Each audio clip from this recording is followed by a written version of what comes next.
Fantasy Savvy on X.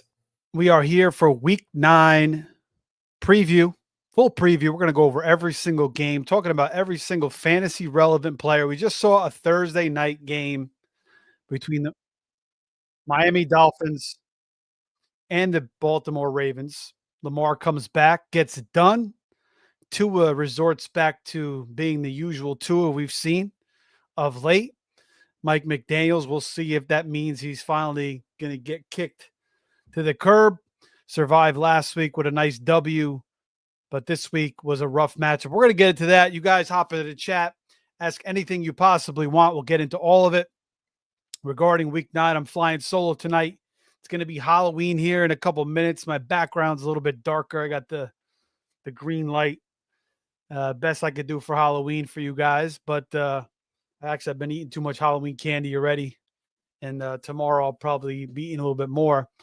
So, like, subscribe, share. We're going to come back. We'll get into all these games for week 9. We'll go over, every single matchup. Like I said, we'll get into the weather. We'll talk about anything you want. Jump in the comments. Ask any lineup decisions you have. Anything fantasy relevant. Steve D'Angelo on X. Fantasy Savvy on X. Like, subscribe, share. Let's go.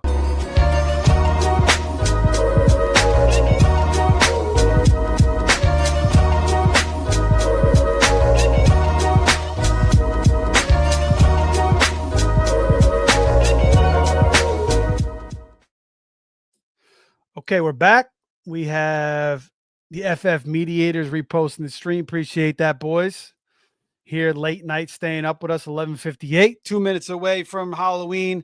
So let's get into Thursday night game. Ravens Dolphins 28-6. Lamar comes back, killing fantasy owners for the last few weeks. Lamar has done this in the past, not just killing fantasy owners, but killing his own team. I remember Tyler Huntley, who got the win last week, had to play in the playoffs, almost took out the Bengals, but, not showing up for his team sometimes because he's kind of often injured. So a little bit risky in fantasy, but does come back. And when he does play, is obviously top 3 fantasy quarterback, but 200 yards passing, 4 touchdowns tonight. Not much rushing, just 14 yards. That's understandable coming back from a hammy on a short week where he sat out on Sunday, but they got that key win last week against the Bears with Huntley, and they get another win here. So, closing in on the Steelers a little bit. Steelers have dropped 2 straight. Steelers get the Colts this week, 7-1 Colts. A lot of people have been betting that Baltimore value to win the division, the AFC North. So, you're losing a little bit on little bit of value each week on that as we get closer and closer. Derrick Henry, 119 yards, no touchdowns for him. Just catches 1 ball for 2 yards. So, 119 yards is solid, but what, 12 fantasy points? Not the best, but still, you'll take it. It's better than a 50-yard game without no touchdowns. Keaton Mitchell, 4 carries for 11 yards. Kind of get a little bit more involved as we go along here. One catch for 7 yards. Definitely a good guy to add to your rosters if you're a Henry owner, deeper leagues. Somebody to possibly add as well. If Henry did go down, he would be the main ball carrier, over Justice Hill. They're not using Rashawn Ali anymore, really. Probably wanted to give Keaton some time off, coming back from a major injury. And, now he's getting a little bit more usage the past couple weeks. Zay Flowers, 5 for 64, just misses a touchdown, gets tripped up. Could have went in on a 39-yard pass, just 5 targets, though. We see Isaiah Likely get going here, 3 for 60. It was tight end. The tight ends in this game, Charlie Kohler, 2 catches for 23 yards and a touchdown. Mark Andrews, just 2 catches, but 2 touchdowns, 22 yards. So 2 for 22 and 2 on 3 targets for Andrews. Rashad Bateman stealing a touchdown away from Zay Flowers like he did multiple times last year. I believe he had 9 touchdowns last year, Bateman, but just 2 catches for 13 yards, but does get the touchdown. So good for best ball, which I Took him a little bit in best ball leagues. I did take him in redraft, but he's long gone from my rosters at this point. Because why are you going to hold Rashad Bateman when you got freaking Cooper Rush throw him the football? But guy to watch out for. He could kind of finish strong down the stretch here. So, you need receiver help. We got some more buys, coming up the next couple of weeks. Just a guy to pay attention to. On the other side, I had to actually use Tua in one league, in a big league too. Have Hurts on a bye. The options weren't great at quarterback. I thought he would at least throw a freaking touchdown this week. 25 of 40, 261, no touchdowns, one pick. They kept getting down the field, kicking field goals. They just could not get in the end zone. That one bomb to Waddle got called back on that BS Ollie Gordon block. The coach is yelling at him, kind of a BS call. 14 for 67 for Achane, but does catch 6 balls for 39 yards. So he gets it done for fantasy once again. 16, 17 points for him in PPR. Waddle goes 6 for 82. That's solid. 14, 9 targets. So he keeps his streak going of being pretty damn consistent with Tyreek Hill out. Other than that, shitty Cleveland weather game that we had a couple weeks ago. Greg Dulcich, this guy has shown, he's got a good athletic profile. 5 for 49 in the absence of Darren Waller. Tua really loves the tight end. Hitting Jonnu a bunch last year, hitting Waller before he was going out, and now we get Dulcich involved. So, somebody to think about in fantasy and deeper leagues, or dynasty leagues, if he's out there on the wire and you need tight end help, or if it's tight end premium, certainly not a terrible option. With the Dolphins, having to throw a lot here, and no Tyreek in the way. Malik Washington, 3 for 48 on 3 targets. So, that's kind of what he's going to do. Did get 3 carries for 13 yards. His rushing prop, I noticed, was 1.5 yards. I actually was thinking about taking that, but didn't. I did take the Waddle over catches and yards prop that did hit. Did have the Zay Flowers over receiving prop as well. I think I just missed on that. I think it was 68. Ollie Gordon did get a little bit banged up in this game. 2 carries for 6 yards. He was kind of a little bit back on the radar after last week, but it's like these guys like Ollie Gordon, they don't do anything all year. Then they get one good week, and we're just so excited to find some kind of hope on the waiver wire that we just get all overly giddy about 1 week. It's just, we got to really learn how to temper our expectations. Obviously he settles back then. He got a little bit banged up. They might've been a little bit more utilized in this game, but what's he really going to do where from behind? It's just going to be a whole lot of Achane and a whole lot of Jalen Waddle. Those are really the only 2 guys you want to own on this team currently. Maybe Malik Washington, if you're desperate in deeper leagues, is not a terrible option either. He gives you he'll give you like 7 to 10 points, and maybe like last week he scored a touchdown as well. But anyway, Ravens go to 3-5. Dolphins are now 2-7. We'll see if McDaniels, how much longer he survives here on the year. But it was at least good to see Mark Andrews get back into the end zone. It's been a frustrating season for him. And, remember last year started very, very slowly and finished strong. So maybe we start to see that again here going forward. All right, we got a couple of people in the chat here. James CEO, what's up, man? Good to see you. Henry with a good game. Disappointed with 0 touchdowns. It's always rough, especially with Derrick Henry. I think his touchdown prop was like minus 185, or I think it was over 200 actually. So yeah, you definitely expected him to get into the end zone, just couldn't do it. Great game for props. Both teams continue to struggle versus tight ends. Yeah, shout out to Charlie Kohler. Actually, was going to mention him. He had a good game as well. Got into the end zone. Andrew, so 3 touchdowns from the tight ends, and then even Likely goes 3 for 60. So Dolphins leaking a lot to the tight ends. I think their corners have actually been playing a little bit better ball of late. So that's something to note. Maybe more tight ends against the Dolphins going forward. Our boy Jamie is here, says, sup. Jelly of the month says that Gordon call was embarrassing. Yeah, it's just rough to see. Like that Slayton call last week when refs just make these calls that ruin these big plays. And that was a big play to Waddle down the sideline as well. FF Mediator says his mom was a professor of mine in law school. Is that Charlie Kohler? That would be funny. Jamie says, about to fall asleep, got to be up early again. Hey, all good, man. Stay up as long as you can. We appreciate you, of course. James says, Dulcich with 0 catches until tonight. What the Tanner with no action. Yeah, but Dulcich, something to look forward to possibly. Tua is going to dink and dunk. We see what happens when he tries to throw deep down the field. It's just a disaster. At the end of the half, I thought they should have put in Zach Wilson. At least throw a bomb. At least he can get it to the end zone. Tua knows he can't even get it to the freaking end zone. Just falls down. So, Zach Wilson, we know at least could, if he's good for one thing, it's, he's got a great arm. Jamie says he sold Gasson today for a 2027 first.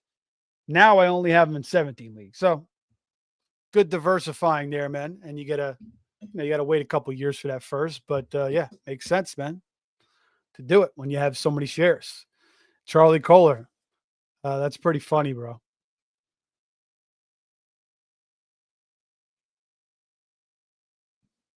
So we will move on.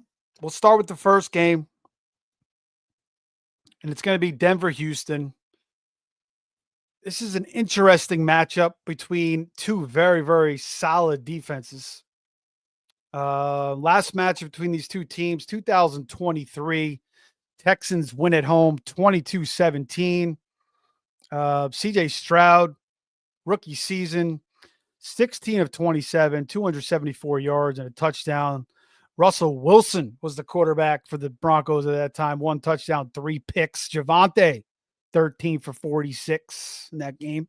Cortland Sutton, 2 for 77 and a touch.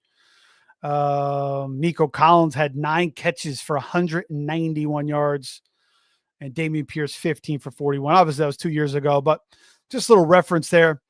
But Houston, playing a little bit better ball past couple weeks. Taking care of Baltimore 44-10. Tough game against Seattle on the road, 27-19, but then take care of San Francisco 26-15. CJ Stroud, 3 out of 4 pretty solid games. Didn't take a sack last week, which is pretty surprising considering how much pressure Stroud has faced. So maybe things are, changing a little bit, getting some of these other receivers involved. No Nico last week, getting Noel involved. We saw Braxton Berrios going off early in that game. Jaden Higgins had a fairly nice game. Dalton Schultz didn't really do much. So it looks like Christian Kirk is going to be back for this game. I don't know what that means for Jalen Noel, but it's going to be kind of crowded. Looks like Nico is going to work his way back as well. So, Jalen Noel, I kind of like his style, obviously. That's these slot receivers are kind of the thing now in the NFL, but it's just kind of crowded, especially with a guy like a veteran like Christian Kirk coming back, Nico coming back. And you still got Jaden Higgins and Xavier Hutchinson also had a nice game last week involved as well. So, I think Noel was just a good play last week, a good pickup for last week, had a decent game. And he's had 2 back-to-back pretty good games. But I don't know. Against Denver, Kirk coming back, Nico coming back, I just don't feel great about it. I don't feel great about this, obviously, the upside of this offense in general going against Denver. And I know, Jackson Dart had a pretty good game, but they did shut down that Dallas pass game last week. Dart was getting a bunch of penalties in that game.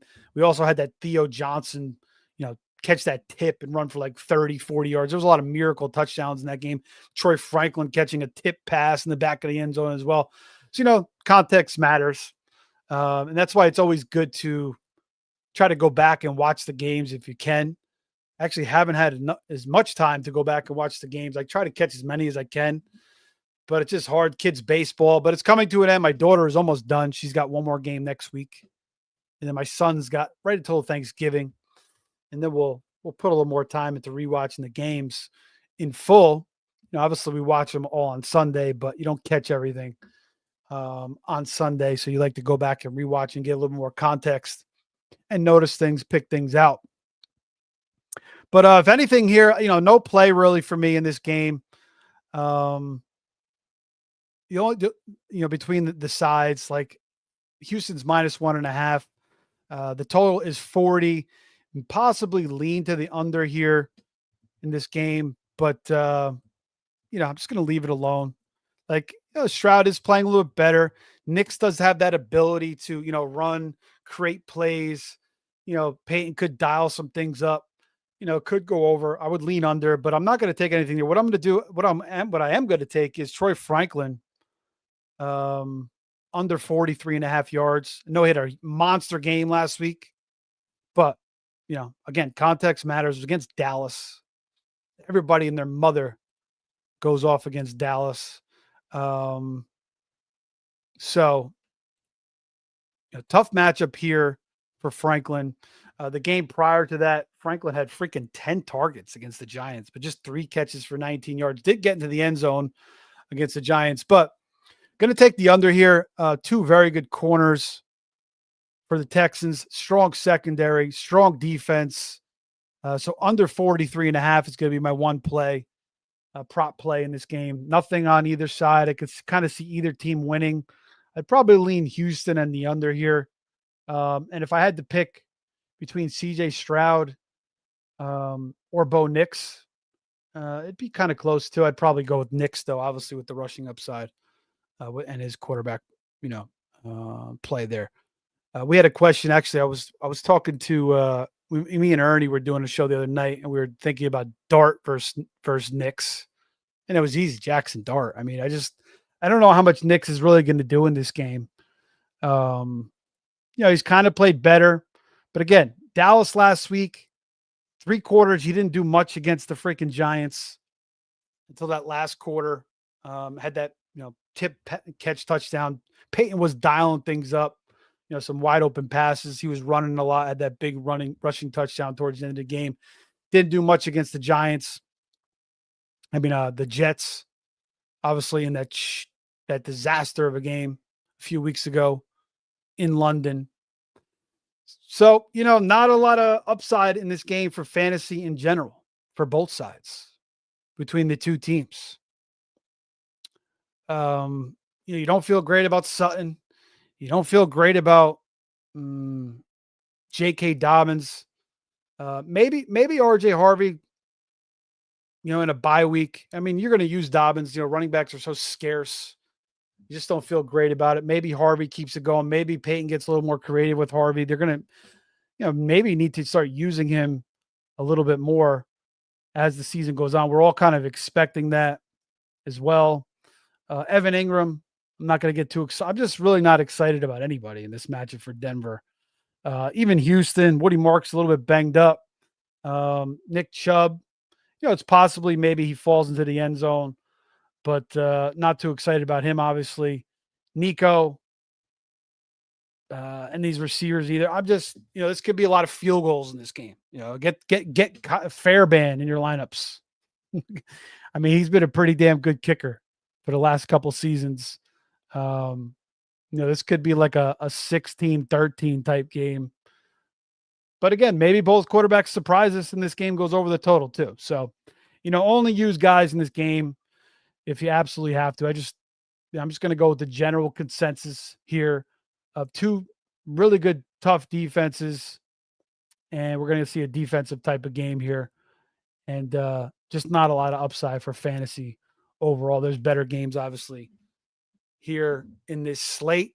We got a high total on Monday night, 54 between Arizona and Dallas, which actually seems a little bit high to me. I don't know, maybe not, but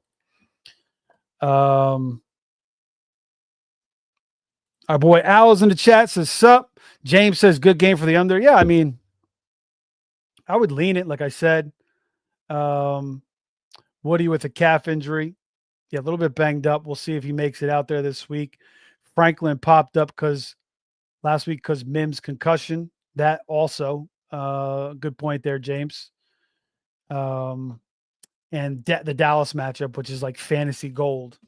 Matt Eberflus's defense has just looked completely lost. And I thought actually Eberflus was, calling the defense is pretty good in Chicago. Like he had his defense playing pretty good in Chicago for a time.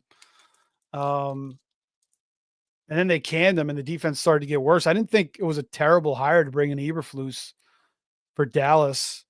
But, obviously when you get rid of Parsons, they've had some injuries. They're missing some pieces. Maybe it just needs a little more time to get this team a little bit more cohesive. I don't know. But I felt like he would do a little bit better job with this defense, and he just hasn't been able to at all. So the Dallas defense has just been a hot mess. All right, next game, San Francisco versus the Giants, and we don't know if Brock Purdy's coming back yet. We still, he's limited in practice. Mac Jones is full in practice. Sounds like we're going to get another week of Mac Jones. They're saying they're going to take their time with Purdy. It's possible he could be out for a little while longer.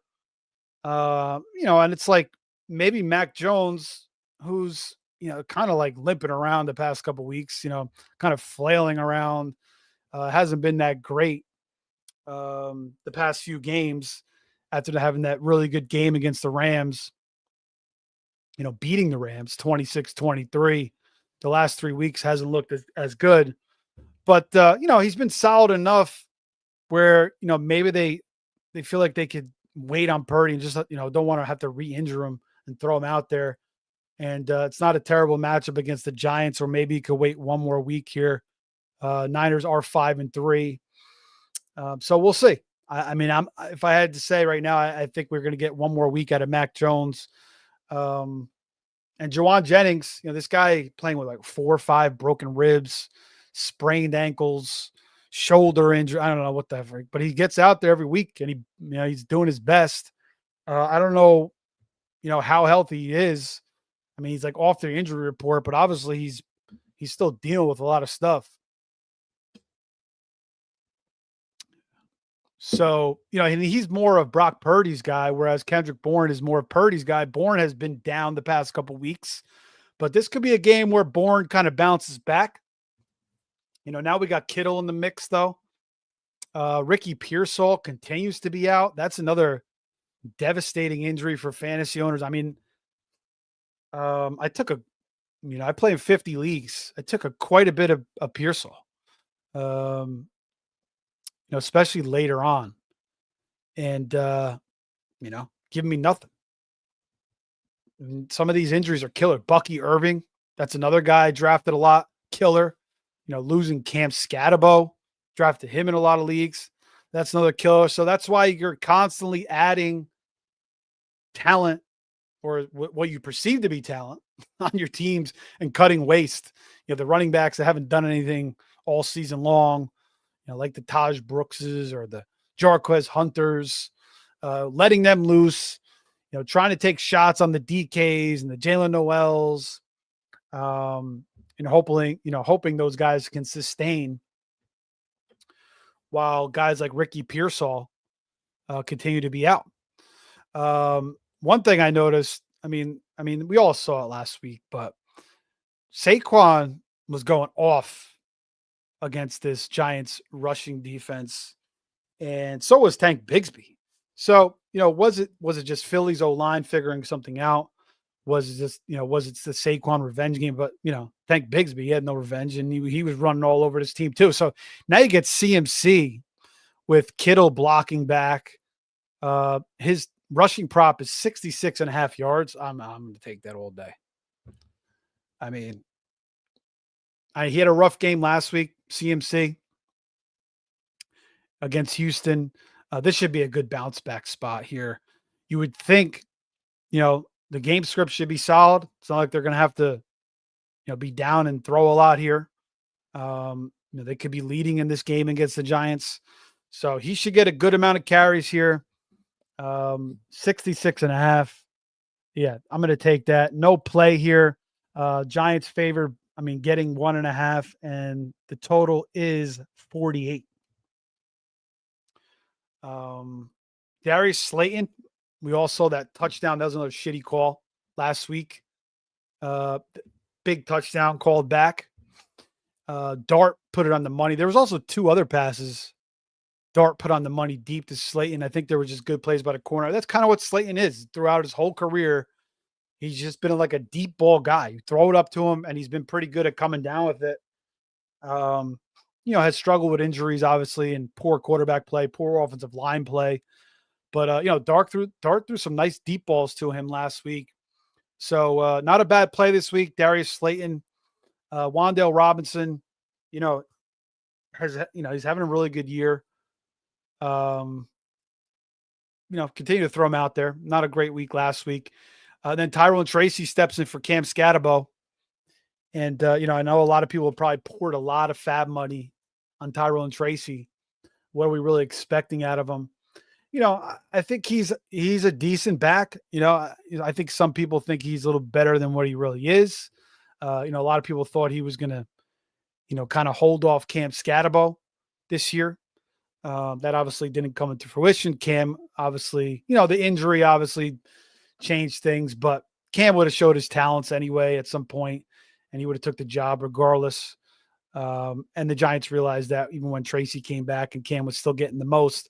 But still, he's going to get a lot of usage. Singletary, not a terrible ad, at this point in the season if you need a running back or if you lost Cam Scatterbo. Obviously he has a lot of history with Dable, but you're not using him yet. You're obviously using Tracy. Get him utilized in the pass game. Get him a lot of usage here. The tight ends, Theo Johnson, getting a lot more work than Bellinger. But there's got to be better options. There's a lot of good tight ends out there this year that you could utilize, that you could have picked up off the wire as well. They hit one week, they erase the other week, but there's a lot of good names at the tight end position. So yeah, I'll go with Theo. Like if you're a little bit desperate, not a terrible option. Then George Kittle, after taking the donut, good to see him, draped with coverage against the Texans last week, catches against two guys, just who George Kittle is. He certainly could have a nice game here. Jauan Jennings, still hard to trust. Like I mentioned, I don't know how healthy he is. Mac Jones could be facing a lot of pressure in this game too, with that Giants defensive line. Kendrick Bourne, maybe here, maybe for a little bit of a bounce back. But again, not a game we're going to get overly excited about. But hey, 48 total. And we do like Jackson Dart once again. You keep rolling him out there. This guy is just getting it done week in and week out. I think averaging 22 fantasy points per game. Always has that high ceiling and a pretty safe floor. And he's doing it with not much out there. Wan'Dale Robinson, Darius Slayton, Theo Johnson. Now he's got no Cam, so no Neighbors, no Cam. Still getting it done, so you feel pretty damn good about Jackson Dart. The only Niners I really feel good about are George Kittle and CMC. There was, Jauan Jennings, I may use him in a few spots. Kendrick Bourne, I only have him in a couple spots. He's probably going to be on my bench, but again, he could have a decent game this week against the Giants here. Giants letting up, the 6th, 7th most fantasy points to receivers. Quentin Johnson, 8 for 98. Rashid Shaheed, 4 for 114 and a touchdown. A.J. Brown, 6 for 80. Cortland Sutton, 6 for 87. Marvin Mims had 6 for 85. Devonta, 6 for 84 last week. So, yeah, I mean, Bourne, I don't mind. Jennings, again, he's more of Purdy's guy. Mac Jones is more Bourne's, and he's got all these freaking injuries. But, hey, I mean, maybe this is the week for Jauan Jennings.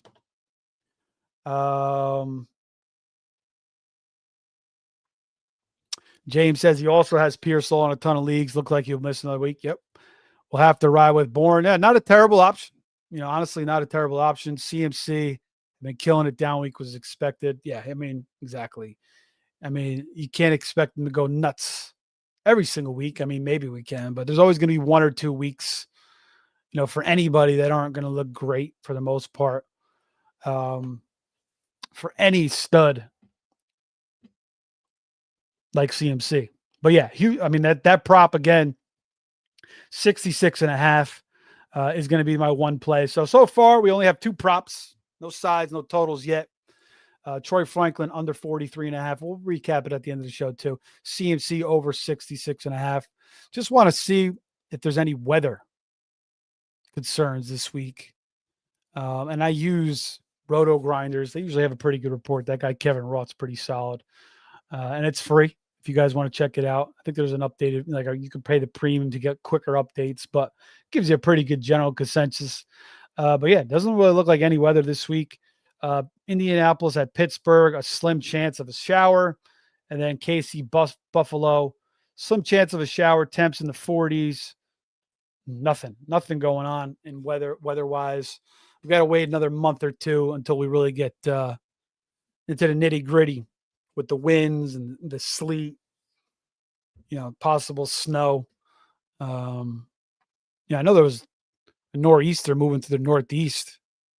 And, down here in Florida, we had a ton of rain recently. There was some flooding, but, nothing happened this Sunday. So it looks like we're good to go. No weather concerns. A couple weeks ago, there was a ton of games with weather concerns.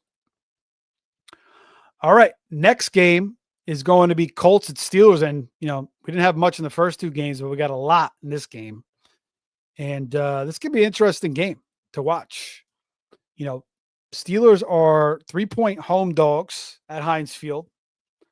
Off the bat, that always kind of looks good when the Steelers are kind of underdogs at home. You always kind of feel good about the Steelers at home. Obviously a very, very classy organization, tough place to play. Total is 50.5.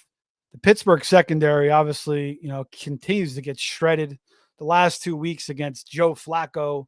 And then Jordan Love looking like, kind of rookie season Jordan Love, not rookie season, but his first year starting, when he had all those big games. Last couple of years, it's been a little bit of a rough ride for Jordan Love. But 33 points against the Bengals, 35 points against Green Bay. Now you get Danny Dimes, who's put up back-to-back. Well, let's just go over the last 4 weeks. 40 against the Raiders, 31 against the Cardinals, 38 against the Chargers, and then 38 against Tennessee. So what are they going to do to this Pittsburgh secondary? That is like, it looks good on paper, but they're not getting it done. Is that going to change at some point? We will see. TJ Watt, not really having a big time year like we all kind of expect. So, you kind of expect the Steelers defense to turn it up at some point, but I mean, we're in week 9 and they get shredded week in and week out. So Colts, you expect to come into town and get it done with Michael Pittman and Alec Pierce and Tyler Warren. Josh Downs had a nice game last week. Jonathan Taylor is like vintage Priest Holmes or LT type season. Saquon from last year. I mean, we're getting back to the days where this is why 3rd round reversal was started, because of players like this, because it was such an advantage to get one of these top running backs in the first 3-4 picks. And that's why 3rd round reversal was created to kind of offset that. And the last couple of years, the running backs have returned. All these receivers, taking 4 or 5 receivers with your first 5 picks is starting to fade out a little bit as the running backs, these cream of the crop running backs are staying healthy and they're dominating. Before that, they kept kind of getting hurt. Like Taylor was struggling with injuries, CMC, obviously last year was a disaster, but like when he pops, he goes nuts, but he's been banged up in the past. So, we're getting these guys that are kind of staying, consistently healthy. The Jahmyr Gibbs is as well. So, running backs have kind of stolen the day again. And Jonathan Taylor has been absolutely enormous And it's kind of sucks because I do have a decent amount of Taylor, and I just wish I would have took a little bit more of him because I've always loved Jonathan Taylor. I've always, realized he's had this upside when he had that 2020 season when he was the RB1. It just kind of been kind of weird for him the past couple seasons. And even last year, he didn't really come on until the end of the season. I just didn't expect their offense to be this damn good with Daniel Dimes. I mean, I really didn't see this coming. But, I got a good amount of them, and I have some really strong teams where I do have them. But if you're playing a lot of leagues, or you did a lot of best balls, and you have a good, share size of Jonathan Taylor, you're looking pretty damn good in fantasy right now. I mean, he's just been fantasy Bitcoin at this point, or fantasy gold. I mean, gold has shot up a lot recently. Even fantasy silver has shot up a lot too. So hopefully you're investing a little bit in all those Bitcoin, gold, silver, dabble a little bit, stocks, real estate if you can. But anyway, so I like the total first off in this game, 50.5. I'm going over here. And I also like the Steelers to cover. I think, let's say 4 straight wins for the Colts. And they're 7-1. They've only lost to the Rams of all teams, 27-20. Pittsburgh has lost 2 straight, and they need to get a win to keep up with the Ravens here. The Ravens are kind of nipping at their heels a little bit, 4-3. Ravens have 3 wins now, 3-5. So I think Pittsburgh's going to be very, very in tune in this game. Maybe they don't win, but I'm going to take the 3 points. Maybe we get a push or something like that. I'm just going to take the 3 at home. I have I think I have the Colts as like a 1-point favorite here. So I'll take the 3. Usually, like if I make the line, I have a 2 or 3 point cushion. Then I'll bet on that team. So Pittsburgh plus the 3, over 50.5. We got quite a few props in this game. Roman Wilson, this is a guy I think should be on your radar at this point. Second-year receiver. We know Tomlin likes to slowly build up his receivers.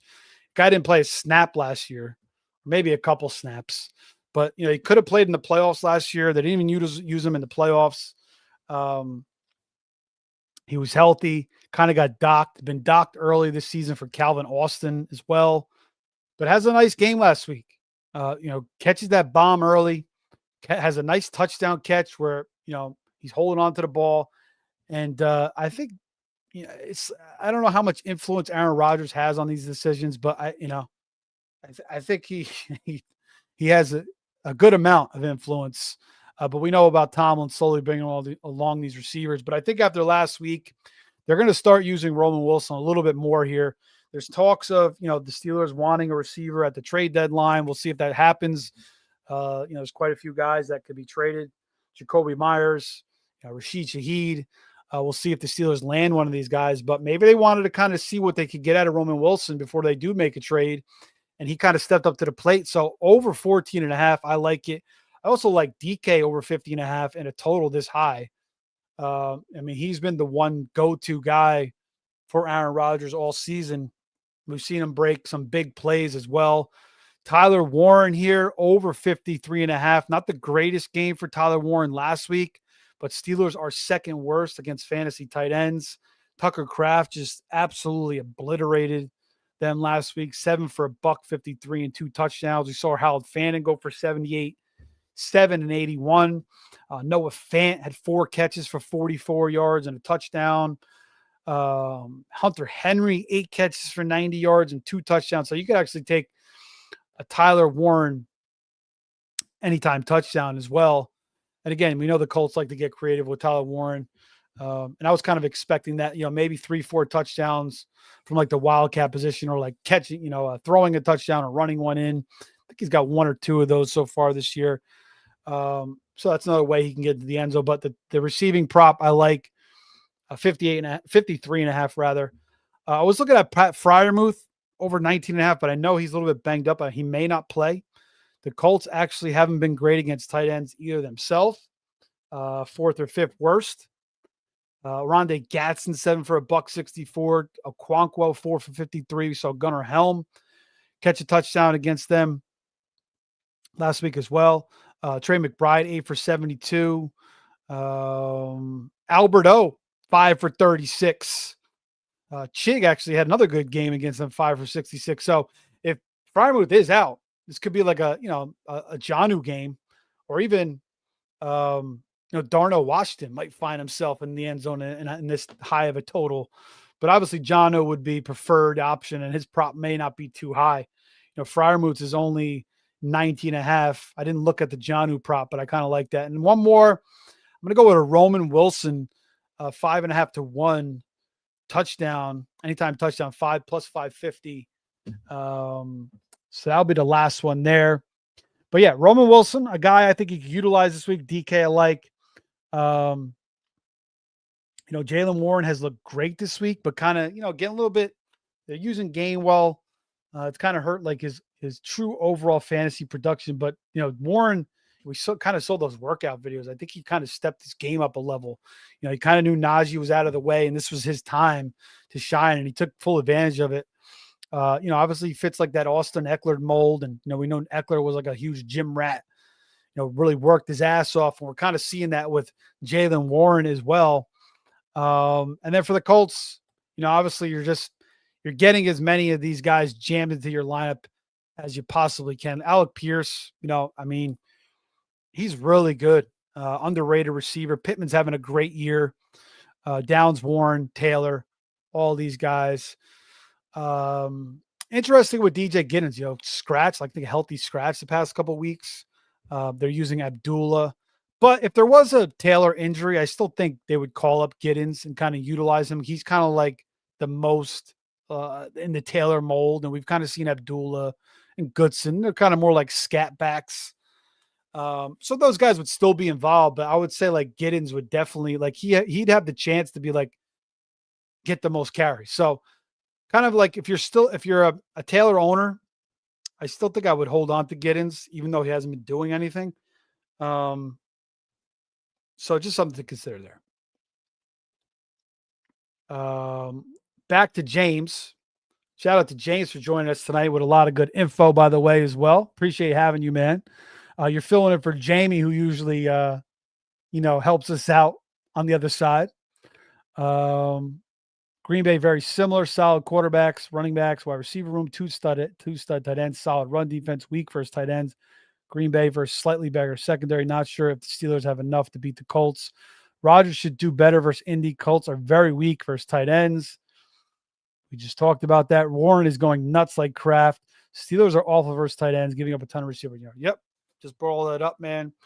So you're on top of it just like I am. That's why we do like the Warren prop big time. You're right about the Steelers too. I don't really feel great about it.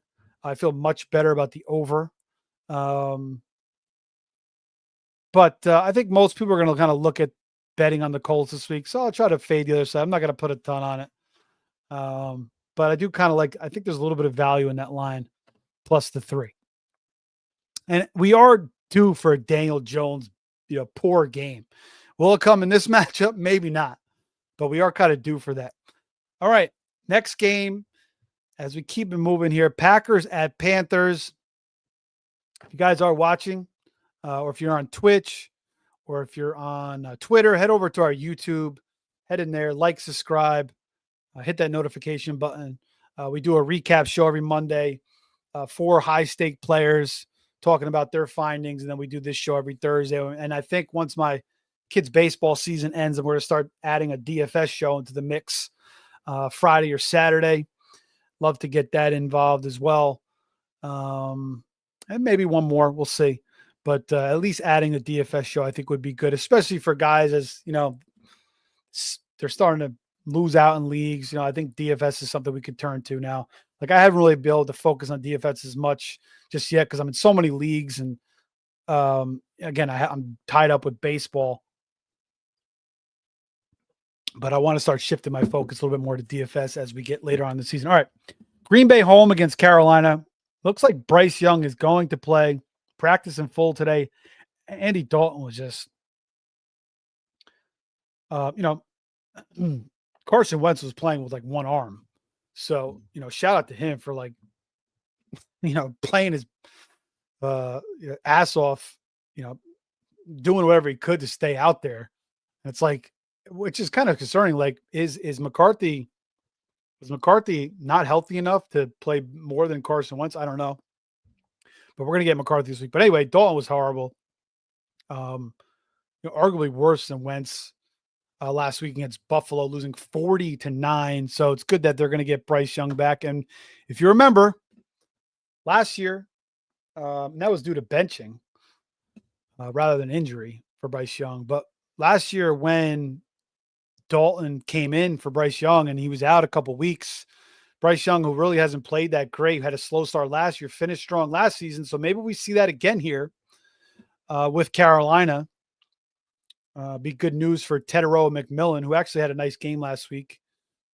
He was the one bright spot for Carolina, catching 7 balls for 99 yards on 10 targets. And that's kind of what Dalton does. He kind of elevates, one guy. We've seen that with like Deontay Johnson in the past on this Carolina team. But 12.5-point dogs in this game. Total is 43.5. Looking at covers.com. Covers.com, they used to have like the DK FanDuel spreads, like the main ones. Now they got these Thrills, Profit X. I don't even know what these freaking books are anymore. I don't know. Maybe they lost sponsorship there. I don't know what the freaking happened. But anyway, 12.5, 42, 43.5. And, Jordan Love coming off a big time game against the Steelers, gets Christian Watson back. So Christian Watson, talking about him on the Fab show for the past couple of weeks on the Face Off Sports Network channel, guy that you should have been on your radar. He's kind of been frustrating in fantasy, mostly because he's always hurt. Like every time he seems like he's getting in a rhythm, he gets hurt again. But when he's been healthy for a little while, he's kind of shown he's been the one like guy that kind of separates a little bit. Jaden Reed has kind of showed that at times, and Dobbs. But Watson, I think maybe pound for pound might be their best receiver. And for a little bit, like I know some people think it's Dobbs, some people think it's Reed. I think for me, and I think Reed could definitely surpass him at some point. But I think for me, it might be Watson. And I know they played Pittsburgh, but we did see Love play his best game with Watson back in the lineup as well. So, does that create some stability now for Jordan Love here? Getting a pretty good weapon back, a guy that stretches the defense too, and it's going to open up more for the rest of the guys. Matthew Golden has had opportunities, really just not getting it done just yet. Will it happen? We'll have to see. But it's going to be tough for him now with Christian Watson back in the mix. And then we're going to get Jaden Reed back in another 3-4 weeks. So Jaden Reed's another guy to keep on your radar. He's sitting out there in a lot of high stake leagues that I'm in. It's tough to add him now because I need to find like talent with some of these guys, but maybe next week I'm going to start adding him, maybe another 2 weeks. Sounds like he might be out like another month, maybe longer. Obviously he has the broken collarbone, just like Mike Evans. And then Josh Jacobs starting to, slow down a little bit. We're seeing a little bit more Emmanuel Wilson. Marshall Lloyd was a guy like I was adding. But the guy, I just heard a report now that he's like nowhere close to practicing. They were talking about his practice window opening. And Marshall Lloyd, man, like him and Kendre Miller, 2 talented running backs that have had 2 horrendous starts to their careers with injury. Marshall Lloyd, I think I don't even know if he's played a game, maybe 1 game in the NFL. He had appendicitis last year, the knee injury. It's just constant. So Emmanuel Wilson, he was a popular pickup this week. But this should be a nice game for Jacobs. Great game script. Emmanuel Wilson may even fall into the end zone. Obviously Kraft. And I'm very, very, very, very pissed off at myself. Partners with my brother in one league, 14-team league, 14 teams, small, low bench, like 5 bench spots, no IR spots. We had a bunch of injuries, like Bowers was hurt. Uh, Lamar Jackson got hurt. Who else did we lose? We lost somebody else too. And we needed to get a quarterback. So a couple weeks ago, we cut Tucker Kraft. I don't know why I cut Tucker Kraft because I have him in so many leagues. And it was just, we were in a tough spot. And I picked up Mason Taylor. It was like 3 weeks ago. Mason Taylor had a great game actually that week. He had like 20 points or something. It was that game where I think it was against Dallas. And I tried to get him back the following week, didn't get him. Somebody bid like $50 on him or something. But we have Bowers. I mean, we have Bowers come back this week. That was one of the reasons we did that. But, to lose out on a guy like Kraft, and we drafted Bowers. Well, Bowers was a keeper. We got Kraft. Lose out a guy like Kraft who just looks like he could be a tight end 1. Like even last week. And the guy we kind of kept because running backs are so valuable in a 14-team league. Like there's not a lot of – it's hard to get a lot of good depth. We were holding on to Brashard Smith. And we even cut J-Mo this week. I mean, we picked up Watson as a replacement. I mean, J-Mo really hasn't been doing good. But I mean, our receivers are stacked. We have Devontae Adams, A.J. Brown, Abuka, CeeDee Lamb. So it's kind of based on the roster of our team. But it just sucks. It kind of nips me in the butt. It's one of those things that churns you, that things in fantasy that like you think about all season long. Maybe you lose to a guy that in the playoffs that you just hate in your league, or he just irks you one way, or maybe your brother or something, or like your dad or something, you lose and it just eats at you for like 3 or 4 weeks, or you make one bad lineup decision in the playoffs, just something that's going to eat at me. Even though I had plenty of Tucker Kraft, I drafted him in a ton of leagues. So I just kind of wish I still had him as, one of my tight ends, and he could be better than Bowers the rest of the way.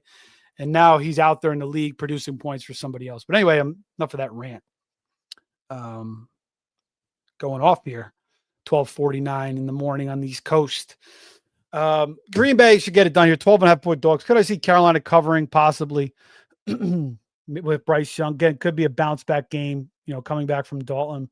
But the one prop I have here is Rico Dowdle under 49.5 rushing yards. I know everybody's wants Rico Dowdle to come in, take the job from Chuba. He's looked better. To be fair, he's looked better than Chuba. Canales is, saying they're going to have to look at that. So he's kind of hinting that they're going to do it. They're paying Chuba the money. But even if they give Rico more usage in this game, Packers number 1 against fantasy running backs on the season. I'm sorry, number 3. Just 3.81 yards per carry. So I don't see Rico having a big game.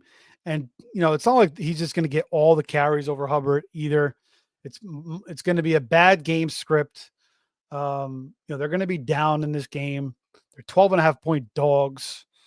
Packers obviously going to be a very, very popular pick in Survivor this week. I think it's a safe pick, obviously, if you didn't take them already. So I'm going to take the Rico. I'm kind of got to fade everybody talking about Rico getting the usage. Again, he has looked good, but he did go off against 2, garbage teams in the Dolphins and the Cowboys. But, I just think he's going to get held under 49.5 here. No other plays here. Again, taking the under on Rico, I don't feel great about him. Chuba, I don't even think you could use this week. Yeah, he may get buried, and it's a terrible matchup. Tet, you obviously throw out there. You're hoping Bryce bounces back. Obviously, you draft him so high. He's going to be one of your receivers. The rest of the guys, Leggett, Coker. Maybe Coker gets a little bit more usage now. We'll see if Coker can kind of heat up. He's a guy that I've had stashed for a couple of weeks. I'm cutting him for some guys in some leagues like DK. Like I think I cut him for DK and Noel the past couple of weeks, and Alec Pierce, some spots. It's just kind of crowded in there a little bit, and they like to run the ball and throw to their backs, and the quarterback play isn't good. So I don't know how much Coker's really going to do. And he's got Tet in the way where he didn't have Tet in the way last year. And then the Packers again, Watson. I think I feel pretty decent about Watson. Golden, you just can't use. Dobbs is not a terrible play, and then Jacobs and even Emmanuel Wilson, and then Jordan Love, obviously, could get 2-3 touchdowns in this game. But just the one Hubbard, I mean, just the one Rico Dowdle prop for me. Back to James. Says, think Bryce Young kind of step it up again towards the end of last year. We're hoping we could see that again. James said he dropped Golden last week. Want no part of the Green Bay wide receiver room. It was always Dobbs. I would say Watson, though, man. I think Watson will have some big games. He'll be frustrating for sure. But I think Watson will give you some good games. And Love kind of does trust him, throwing up to him too. And Watson's got the speed to get under it. Love likes to do those off the back foot bombs. Kraft is having an incredible season. He truly is. And remember a couple of years ago when they drafted Musgrave and Kraft, I just remember watching both guys. I was like, I don't know, man. Kraft looks better. I know he was the later draft pick. I was like, Kraft just looks like the better guy. And I got him for nothing in Dynasty. I think I took him like the 6th round in that Dynasty league. Only in 3 Dynasty leagues. I added 2 more, both with the face-off guys this year. Otherwise, it's just hard to beat in Dynasty when you play in so many other leagues. Because you really got to pay attention to Dynasty with the trades. Like, you got to be very, very active to stay competitive. But anyway, yeah, unbelievable year for Kraft. He's looking like fantasy gold for sure. The rest of the way, let's get to the next game. Very good game here. Minnesota versus Detroit. Has this line moved up here? I'm seeing 7.5. I'm seeing 9.5. Let me just double check this real quick. 9.5. Wow. So I'm wondering if that's. I wonder if Carson Wentz would have started this game, if the spread would have stayed the same, and this is like a fade on JJ McCarthy. See, I think JJ McCarthy. I kind of endorsed him. I was kind of late to the game in analyzing JJ McCarthy, but when I analyzed him in the offseason this year, I didn't really analyze him last year because he got knocked out for the season early. And before the season started. But this year, I went back and watched his tape. I thought he looked great. And, he had that one good half against the Bears in the first game. And then the second game was just a disaster against the Falcons. They had no Darisaw, and they might not have no Darisaw again. Their offensive line, which was supposed to be a strength of the team, just so banged up. And it seems like anytime they lose Darisaw, who may not play again this week, they just get destroyed. So, that is kind of scary for McCarthy. But I still do, this week at least, I still do like his prospects going forward. Again, it's O'Connell. We've seen him do it with Josh Dobbs, Nick Mullins. At least for fantasy, these guys have put up big numbers. So I don't see why JJ McCarthy, who also has a rushing floor, can't put up big numbers once they get this offensive line a little bit healthier and he gets a little bit more time to throw the ball. And now he's had a couple of weeks to sit back, learn the offense a little bit more as well, kind of see things. Maybe he's learned a couple of tidbits from Carson Wentz. But I'm sure he's got a little bit smarter. So, and you still have Justin Jefferson. Now, again, remember, they didn't have Jordan Addison the first 4 weeks or 3 weeks of the season either. He gets Jordan Addison back. Aaron Jones is healthy, Jordan Mason. So I think JJ McCarthy is a good pickup if you need quarterback help. If you need a second quarterback, I obviously don't want to use him as my starter the rest of the way, but if your first quarterback is not that strong, I think McCarthy's a good stash. And you can get he's sitting out there. Nobody wants a part because the narrative has been JJ McCarthy sucks after 2 games in the NFL, which is kind of dumb. So I think you'd be patient with him. Again, I just pointed out the Dobbs, Mullins things for fantasy. He has Justin Jefferson, Addison, Hockenson even, who hasn't looked that great this year, but still, and a great quarterback whispering coach Um, it's funny though, like O'Connell, maybe the quarterback whisperer, but sometimes he makes some mistakes about when to use quarterbacks or not. Like, remember he benched Nick Mullins for Jaron Hall last year, or maybe it was 2 years ago, and Jaron Hall was absolutely horrible 2 years ago. Yeah.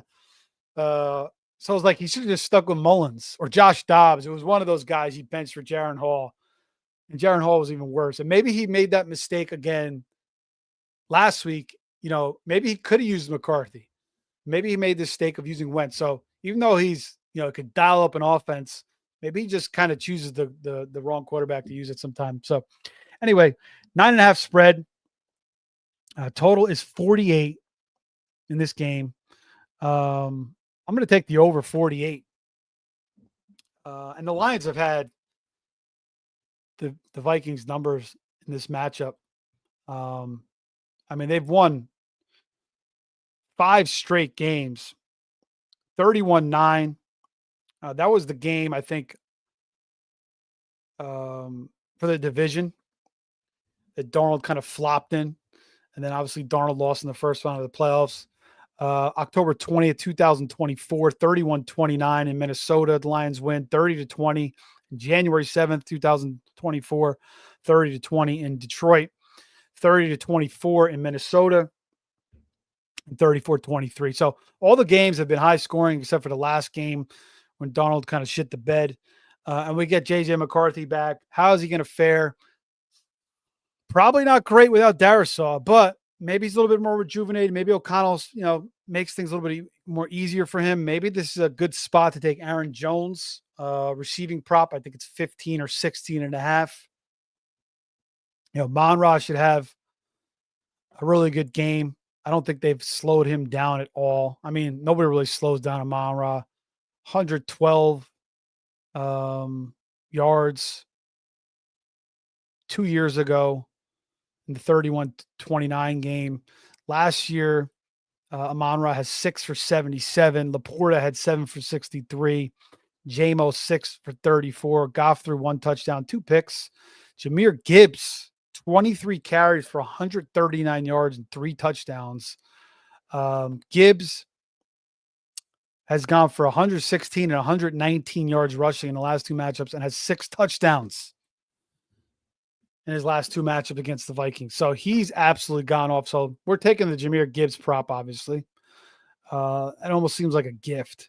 69.5 yards rushing for Jahmyr Gibbs. I'm going to go with Jordan Addison over 45.5.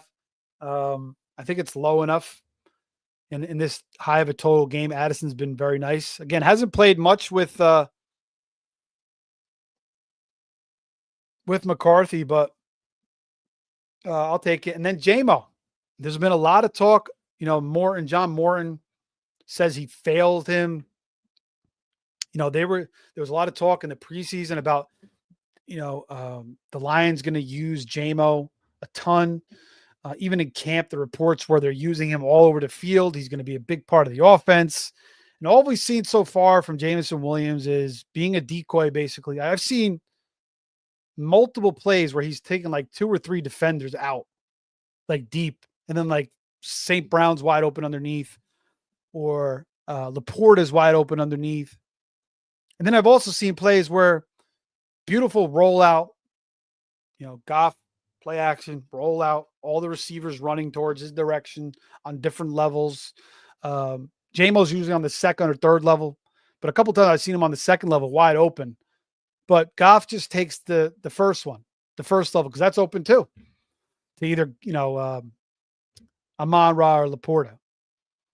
But it is a crowded offense too. I mean, you got Amon-Ra who's, as solid as they come. And the NFL has kind of shifted to these slot receivers that are kind of taking over from these bigger receivers, these truly speedy receivers like Amon-Ra, Abuka, JSN. Like, these guys aren't the fastest, the strongest, but what they do best is they're quick enough. When they hit the corner, they're quick enough to create just a little bit of separation. And they're so reliable because they have such good hands. They catch everything for the most part. Their ball tracking skills are amazing, especially JSN. You could tell he was a baseball player. for sure. I mean, the way he tracks those balls, and then they know how to find the zones. So it's kind of shifted. And if you're in the slot and you can get it done like these guys are, you're just going to go off. So, and Goff's, his style is not really to throw deep. He, hits like short to intermediate. So he doesn't totally fit JMO's style. But I still do like JMO coming out of this bye. Again, we may get a squeaky wheel here. They've said they failed him. All the talk has been getting JMO involved. We've seen JMO kind of get involved early in the game and then fade out. But let's go JMO over 42.5. So over 48. Gibbs over 69.5 yards rushing. Addison over 45.5 and JMO over 42.5. Obviously using Laporta. Montgomery, not a bad option. Jordan Mason, I don't feel great about. He had a terrible game last week and a bad game script. I don't really see a good game script here for him. This is probably more of an Aaron Jones receiving game. Although Mason, the past couple of weeks with Carson Wentz, they've been kind of moving the ball and then kicking a lot of field goals. So, but I want to see a week from McCarthy. I don't like Darrisaw being out, obviously. So I don't feel great about Mason. If you have to use him, obviously, he's probably one of your better running backs. So maybe you have to throw him in there. And then Jefferson, obviously, it's been a slow season for Jefferson, but maybe he starts to pick up a little bit here now with McCarthy back. We'll have to wait and see.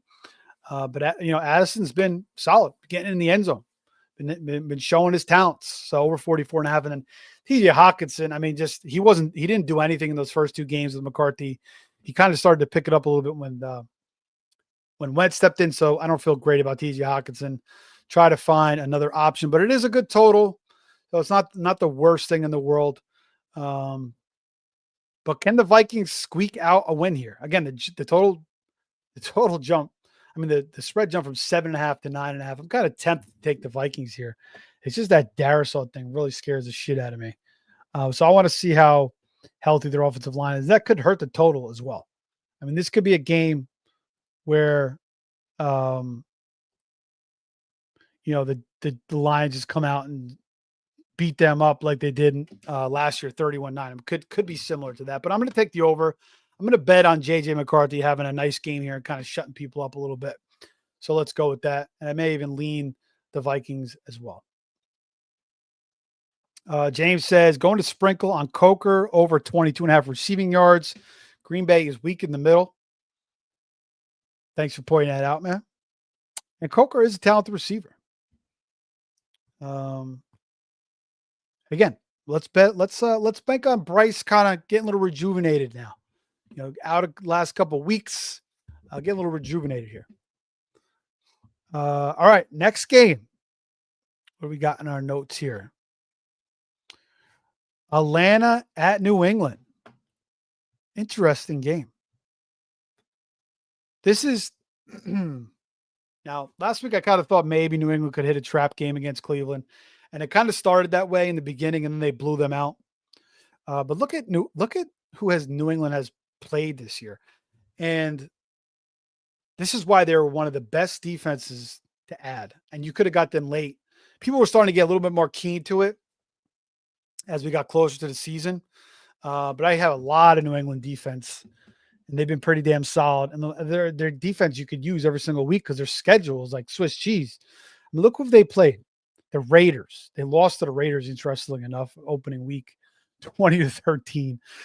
Miami, Pittsburgh, Carolina. All right, Buffalo wasn't a great one, but even they beat Buffalo, and they did a good job on Josh Allen in that game. New Orleans, Tennessee, and Cleveland. So they've just faced some abysmal defenses, offenses, especially the last 3 weeks. And now they get another offense that, is like hit or miss. An offense that got shut out against Carolina. Penix, looked great against Buffalo, then looked like shit against San Francisco. And then we saw Kirk Cousins last week. He made a couple good throws, but it wasn't pretty for Kirk Cousins. He can't move anymore. It's just like his arm looks like it's lost a little bit of power. Again, he didn't have Drake London. That obviously doesn't help. Darnell Mooney. Um, by the way, Darnell Mooney had 1,000 yards receiving with the Bears. That was his only 1,000-yard year, I think. Actually, I think he had 1,000 last year, maybe, or 900 last year.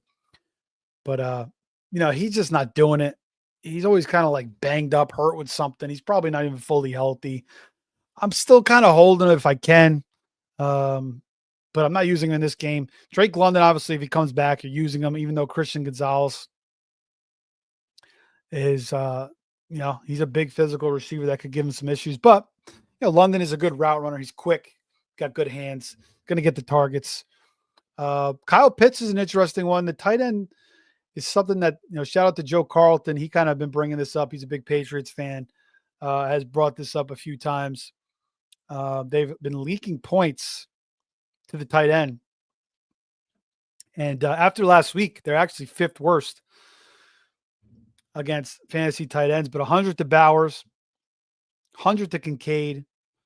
And then last week, 62 to Fannin and a touchdown. And also Njoku gets a touchdown against them as well.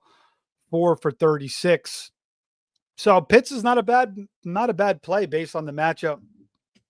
You could do worse. Bijan, I mean, it's not a great matchup on paper. So, top 5 defense against fantasy running backs. They've been pretty stout this year. Just 3 yards per carry on the ground, just 2 rushing touchdowns. But obviously, you're never sitting Bijan Robinson. But if we're talking DFS, you want to save on salary, move down the board a little bit there. On the other side, Drake May, a little bit of a slow start last week, but really picked it up. Had a nice, beautiful pass to Kayshon Boutte. A little bit of a double move there. I think that was terrible coverage by the corner. Supposedly, there was a lot of controversy with, this video. They're playing quarters, but whatever. It was bad coverage. The corner should have had his back to the sideline. I don't know why his chest was facing the sideline. If your back is to the sideline, you could watch the receiver and watch the quarterback. You're in zone. You could feel it, and you don't even have to go for the double move. You play deep enough where you give him that little underneath, and you could come up on it if you need to. If you do see him throw it, but you're not going to be able to field the receiver and the quarterback. But when your back is to the sideline, you've seen corners do this, like the really good corners, especially in that, that type of zone coverage, like Revis, Champ Bailey, like they were masters at that, watching the quarterback and the receiver at the same time. So it's terrible coverage, but it was a great pass by Drake May, and Boutte is getting it going, man. Like you're going to throw Boutte out there. Stephon Diggs a little bit banged up. I think he may have blew his load against the Bills in that revenge game. He was geeked up on something, man. He was high on something for sure. So I don't know how much he's really going to finish down the stretch. And we've seen this from Diggs in the past where, going back to the Buffalo days where he started out strong and then kind of slowed down the stretch, and they do spread it around. Like we're seeing Demario Douglas get involved. We saw Mac Hollins get involved last week with like 70 yards. Henry caught a touchdown. Henry's kind of getting hurt a little bit by Austin Hooper. So Henry's been like slow for a month, even though he caught a touchdown, didn't do much yardage wise. Ramondre, he could be out this game. Did not practice the past couple of days. So could be Trevion. All you Trevion guys. I'm not a Trevion guy, but I know there's a lot of Trevion guys out there. The only reason I drafted Trevion is because so many people were talking about how good he was going to be, and he kept steaming up. So I took him in a few spots just because I didn't want to have zero Trevion. There was only a couple of guys that I did full fades on. One was Caleb. I think Tet was another one because I thought his price too high. I wouldn't mind having a little bit of Tet. He's been better than Trevion. But Trevion, I think I have like 2 shares maybe. And like both those teams suck too. But this could be a Trevion week. And if you notice what they did last week with Trevion was they were getting him outside. And all those runs outside, I think they were all like at least over 5 yards per carry. And he had a couple like 10-yard runs. I think he had 10 carries for 70 yards. And then when they tried to run up the middle, it didn't work. So obviously teams are going to see that on tape though. and they may adjust to that. They're going to be ready for the toss on the outside, but maybe the Patriots just block that better, and maybe Trevion just reads those types of plays better anyway. And that's kind of what you got to do with those speed guys anyway. We're seeing the Bears kind of do that with DeAndre Swift. And interestingly enough, Trevion and Swift kind of remind me of each other. They're kind of similar. They both kind of like go down kind of easy. Although Trevion, sometimes when he gets a little bit ahead of steam, then he kind of shakes guys off a little bit. But like if you catch him with not a lot of head of steam, he kind of goes down kind of easy. Same with Swift. But you get these guys in the outside. And that's what Ben Johnson's starting to do, similar to what he was doing with Gibbs. Like Ben Johnson's getting that running game going. He starts to really excel. So this could be a great opportunity for him. I would imagine, again, he fumbled at the end of that game. Are they going to go to Tyrell Jennings? A bunch. It's going to probably be a lot of Trevion here. And it should be a fairly decent game script. So decent amount of usage, especially in the passing game. Ramondre almost had a freaking great catch down the sideline. Was just called out. He's an underrated receiving running back, but it's going to be a lot of Trevion there. So get excited about that. Drake May obviously are using. But as far as the spread, like I was looking at this, like this seems like slam the Patriots. But the Patriots have won 6 straight. I mean, Vrabel's such a good coach. Like, it's hard to say. Is he going to produce a letdown game? So, and the Falcons, like coming off two losses, it sounds like Penix is going to come back. Their defense is healthier. They're getting a bunch of guys back. Bates, Bowman, Harrison, Jalen Walker, all day to day. So I think they're all going to be back. They were really banged up last week. This could be a closer game than anticipated. We've seen the Falcons play really good ball against the Bills this year. And Drake May, yes, he's playing great. He's had some ups and downs, but for the most part, he's playing great, especially in fantasy. Given their rushing floor as well. And he's like top 3 in the MVP race as well. Looking like the true number 1 pick. But the schedule's been easy. This could be a little bit of a sneaky matchup.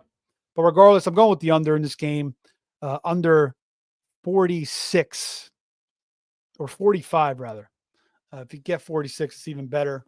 No props here. All right, let's keep it moving. If you are still with us, like, subscribe, share. Ask us any questions. We can talk about anything you guys want. I know we get some West Coasters here. Late night show, we get some people on Twitch. But don't be bashful. Ask anything you want. We'll get into it. Next game. Chicago at Cincy. We're already at an hour 17. Still in the 1 o'clocks. And Joe Flacco returned to practice today with a shoulder injury.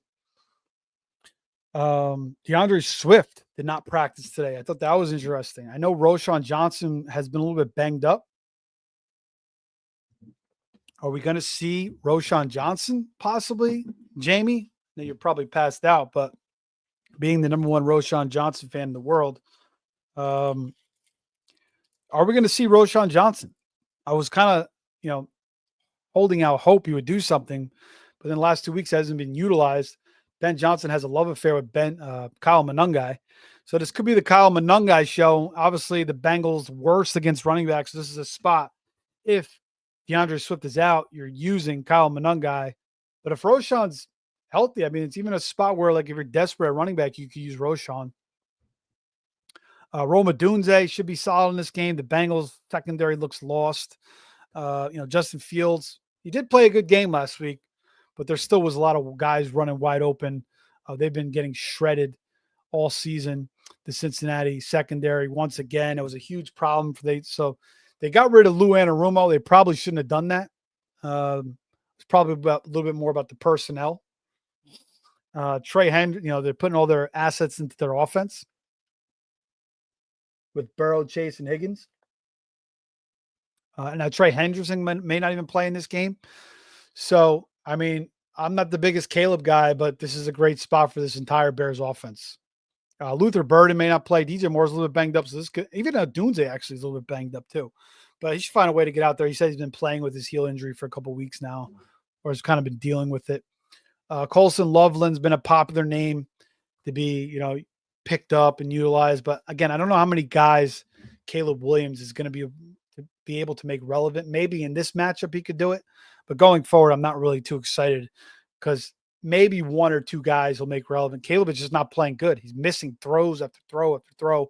There's like talks now of Tyson Badgett possibly taking his job. Same thing happened last year with Justin Fields, or 2 years ago with Justin Fields. And Fields was out a month. Badgett came in, played. He was not good. I mean, he's not that good. I just, Bears fans are a little bit irrational sometimes. I mean, could maybe he run this offense a little bit better than Caleb? Maybe. It seems like Caleb's good on like the first couple of drives where it's scripted. And then after that, he struggles. So, and you're kind of seeing that. I saw somebody mention that, and then I kind of noticed that as well. But I mean, this is a spot to get all your Bears. And then Flacco, yeah, you're a little bit worried about the shoulder, but he'll probably still put up a pretty good fantasy game, 250, a touchdown or two.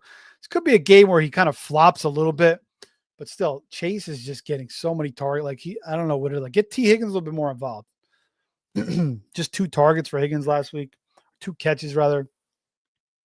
Might have been 2 targets too. Chase Brown getting up to gear a little bit more too. So this whole Bengals offense is stepping up a little bit more.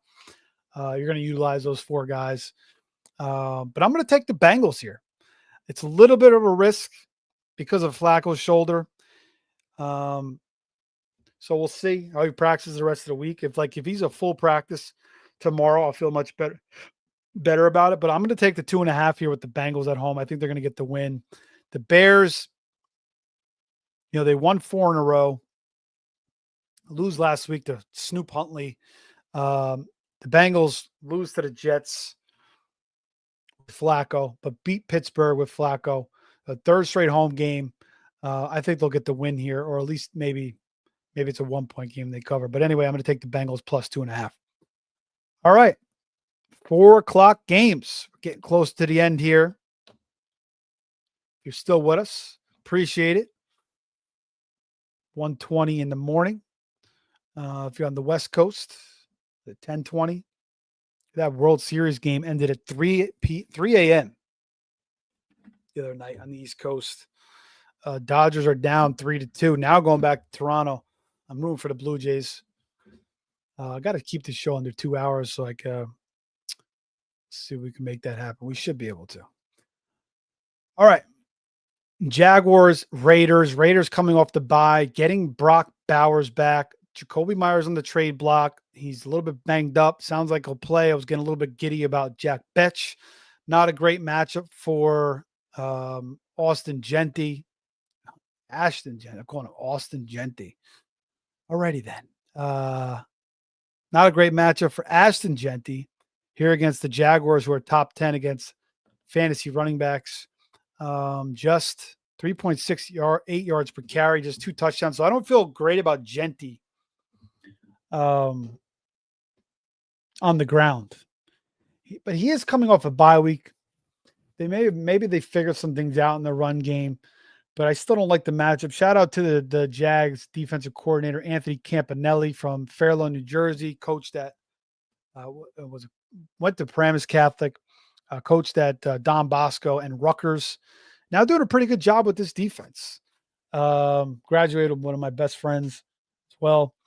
But anyway, doing a good job with this defense. So I'm going to take the Genty under rushing prop. Actually, I'm not going to take it. But if you want to take it, it's not bad. I think it's 64.5. I'm going to take his over receiving prop, though, 15.5 receiving yards. They're doing a good job on the ground, but they've been let up some receiving yards, 32 to Hubbard, 32 to Kyle Juszczyk, 92 to McCaffrey, 32 to Bashard Smith.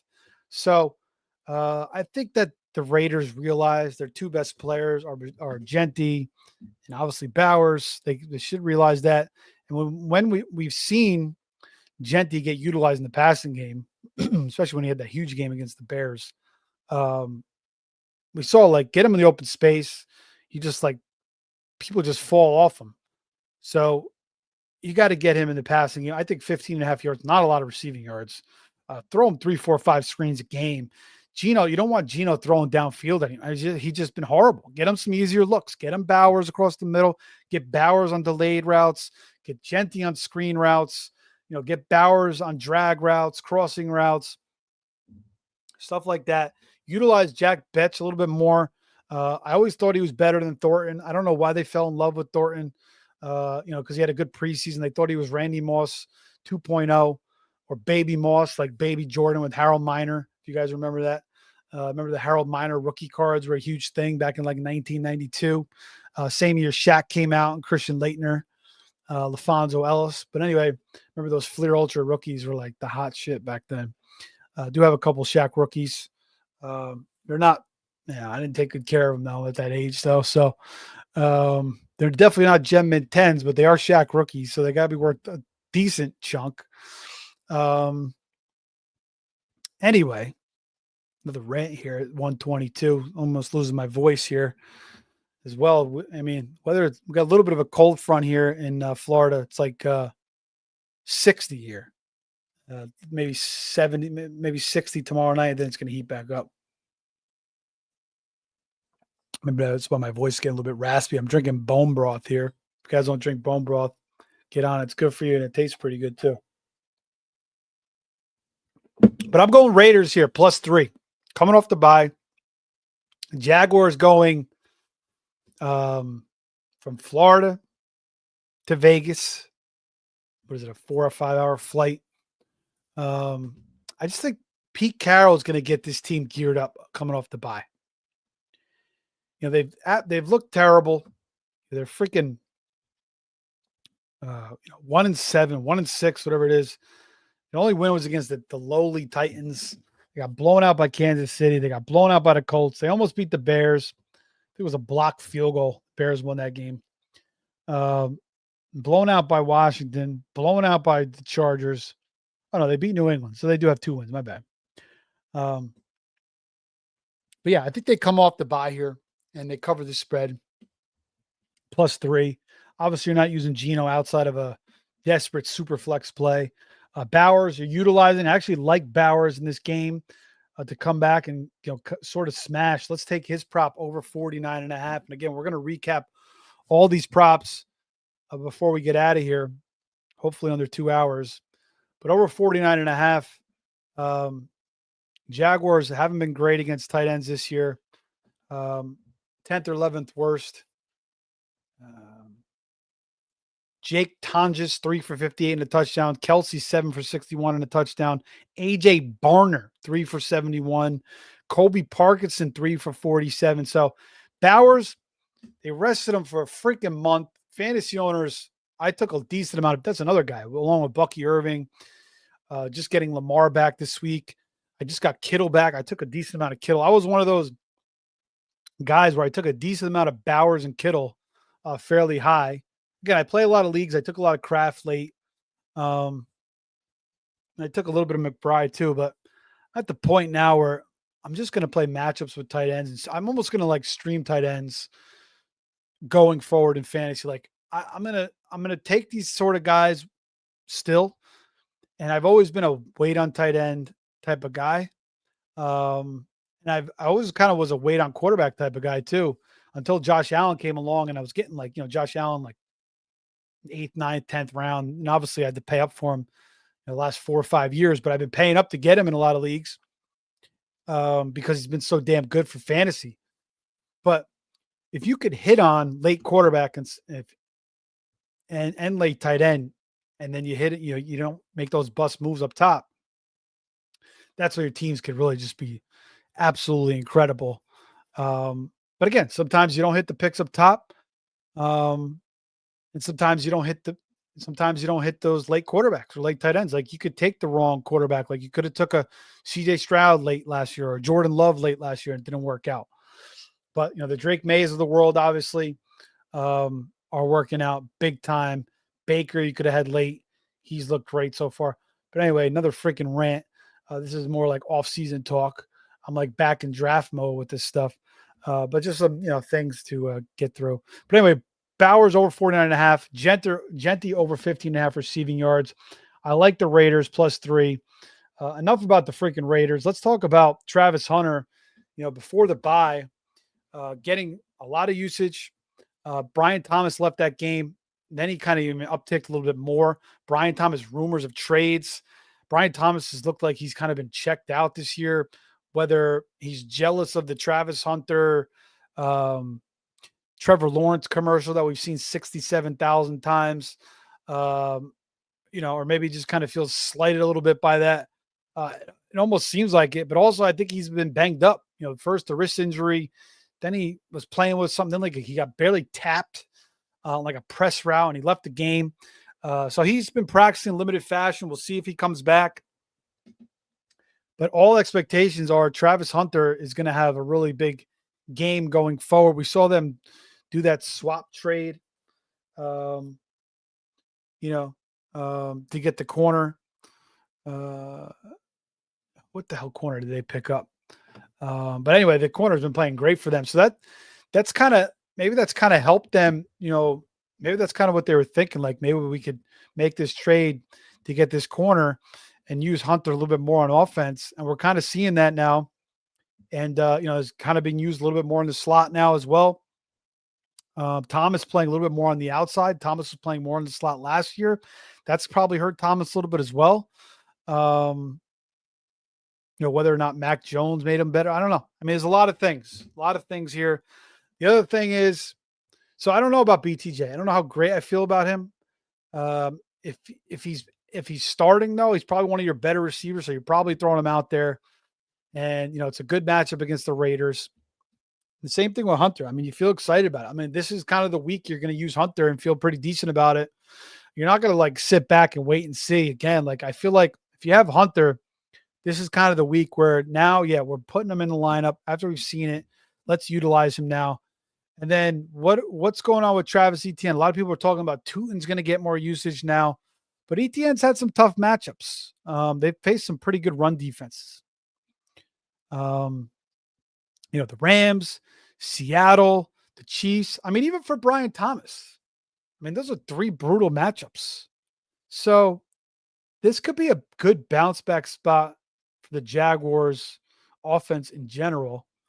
Maybe I'm dumb for taking the freaking Raiders +3. Probably am. Again, not putting a big penny on it, but the total actually, to me now that I think about it, I like the total. I'm going to go Jaguars, Raiders. Let's add that in over 44.5. Let's make that official. So, good week to get the Jags back in. Brian Thomas is playing. Again, 3 brutal matchups. Etienne, I think, could have a nice bounce back game as well. He could go under the radar a little bit here. Tootin, we'll see if he gets a little bit more involved. I don't know just yet. I don't think you're using him just yet. But Etienne, I think you feel decent about. But we'll see. Maybe they do use Tootin a little bit more.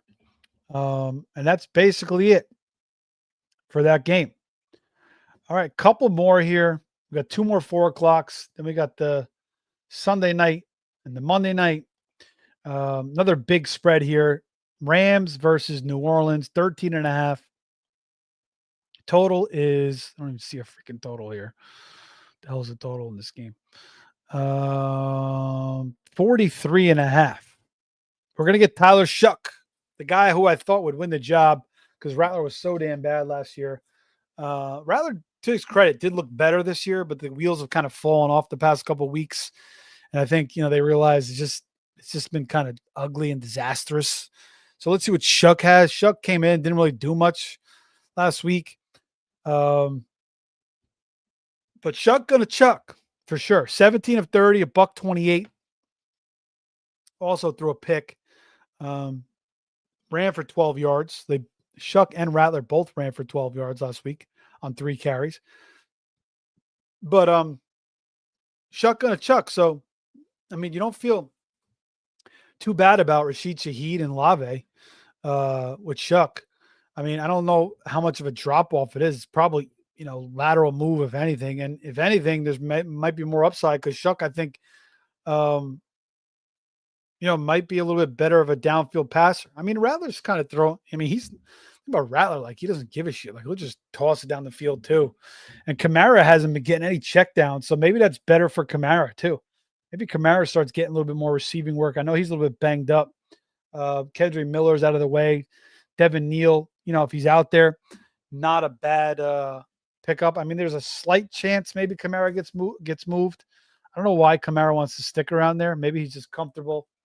He likes where he's at. He doesn't want to go, restart his life somewhere else. So that's understandable.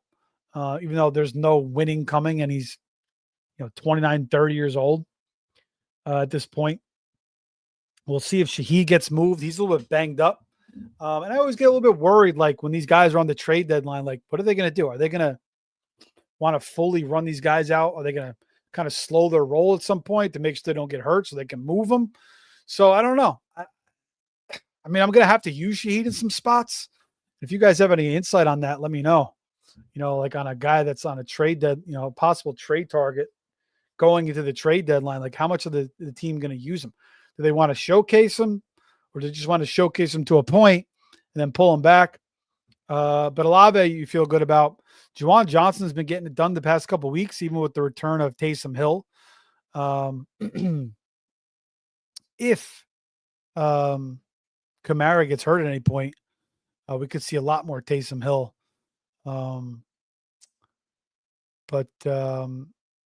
Yeah, that's it for the Saints here. Let's talk about the Rams also coming off the bye, firing them all up. Adams, Puka's going to be back for this game. Kyren, I think, is going to have a big game. Now, Corum may mix in too. So let's go with Corum anytime touchdown, just plus 225, just 2-1. But let's do this. Corum and Kyren anytime plus 475. So almost 5-1. Two teams, same game parlay. Plus 40-75. Corum and Kyren anytime touchdowns here against New Orleans. This should be, a huge game script here for the Rams. Have the lead. Corum may get a lot of uses. Kyren should have a nice game. Puka and Devontae are no brainers. Obviously Stafford. So get them all mixed for the Saints again. Kamara, you don't feel great about. I think Olave is the only guy I really trust here. Even Shaheed. I mean, I'm going to use him, but I don't know with this trade deadline stuff. All right, we got a lineup question. What's up, Smitty? Welcome back to the show, man. Drop a like if you haven't already. Start 2 running backs. Monty, Bam Knight, Kareem Hunt. We didn't talk about Bam Knight or Kareem Hunt. Those are the later games. We did talk about the Lions game earlier. Yeah, kind of all similar. I mean, Bam Knight has a nice matchup against Dallas, and Kareem Hunt, Pacheco looks like he's definitely going to be out with the MCL injury MCL injuries are interesting because they could come with like a bone bruise too. So we could see 2 weeks, 3 weeks with Pacheco, especially if Rashard Smith shows a little something. I know they have Elijah Mitchell they possibly could utilize this week. But yeah, I like Hunt.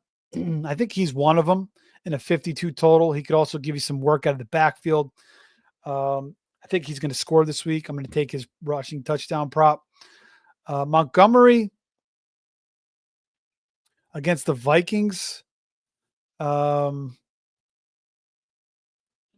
is not a bad. I think Hunt is definitely one. And that's between. I mean, if obviously I would love to take Montgomery over Bam Knight. That's a close one, man. Let me look at the Vikings real quick here.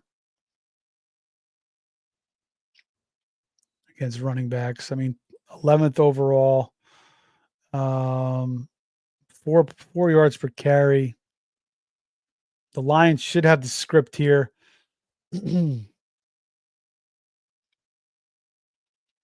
We don't know if Kyler or freaking Jacoby Brissett is starting yet. Although it probably doesn't matter too much. Although Jacoby's been pretty good. Might be better for Bam Knight. Yeah, I don't know. You know what? I love the matchup for freaking Bam Knight. But I'm going to go with Hunt and Montgomery. I'm going to go with those two. I like the matchup for Bam a lot. And if you wanted to utilize him over one of those guys, I wouldn't hate it. But I think that's what I would go with. Thanks for the question, man. Appreciate it. All right, back to the games. We have moved on from the Rams and the Saints. Let's talk about the game of the week. Without a doubt. Anytime you get Josh Allen and Patrick Mahomes on a prime time, I mean, not prime time, but this game is going to be the featured game.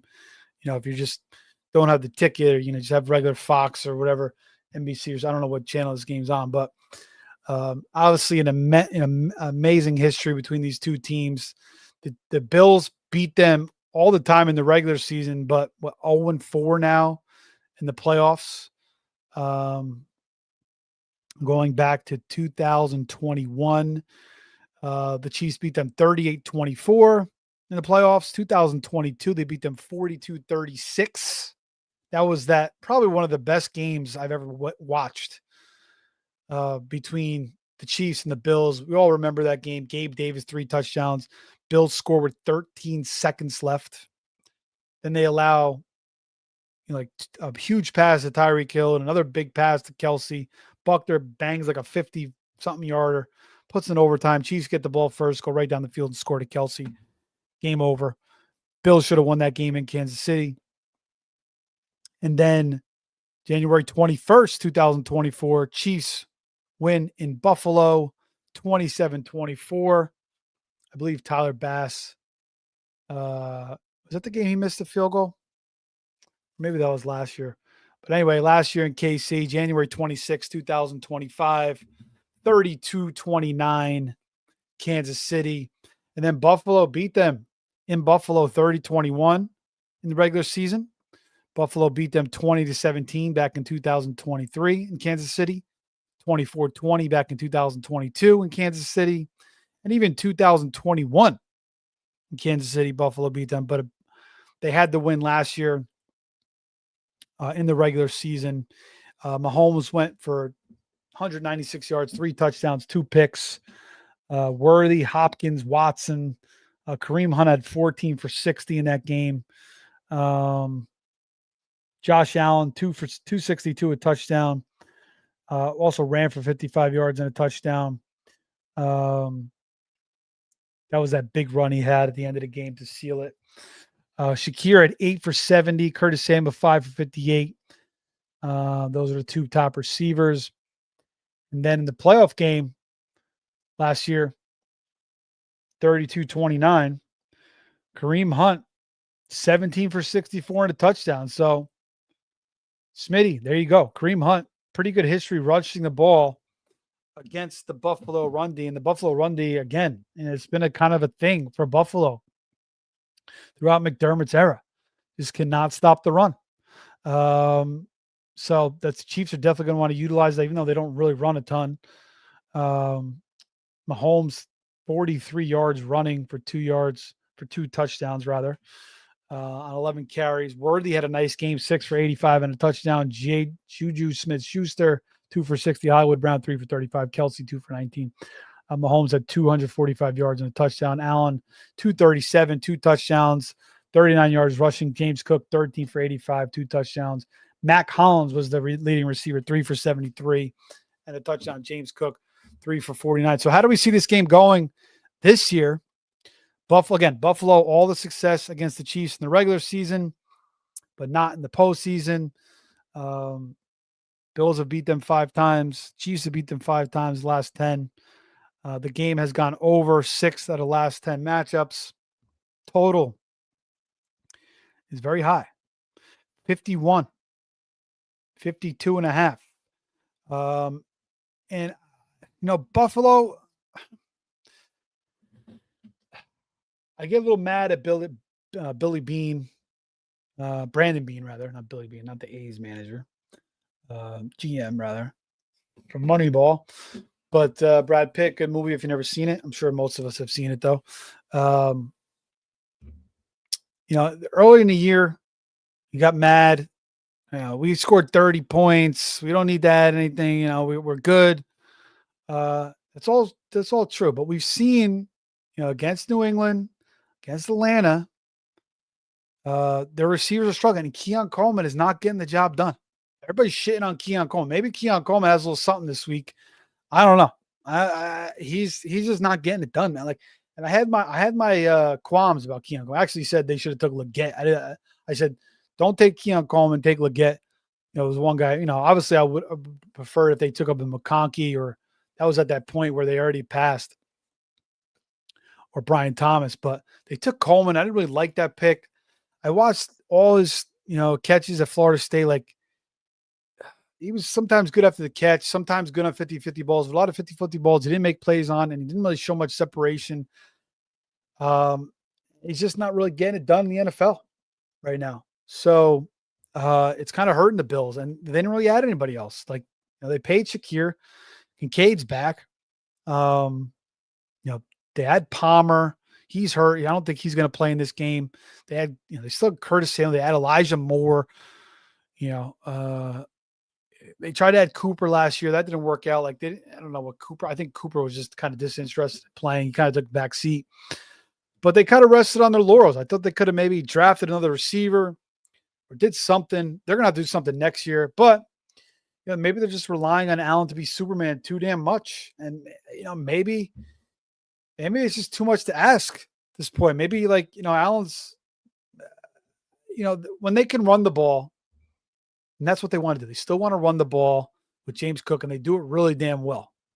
And then, Allen gets to a flow, but we really haven't seen Allen have a huge, actually that Baltimore game, that was his best performance of the year by far. He was on fire that game.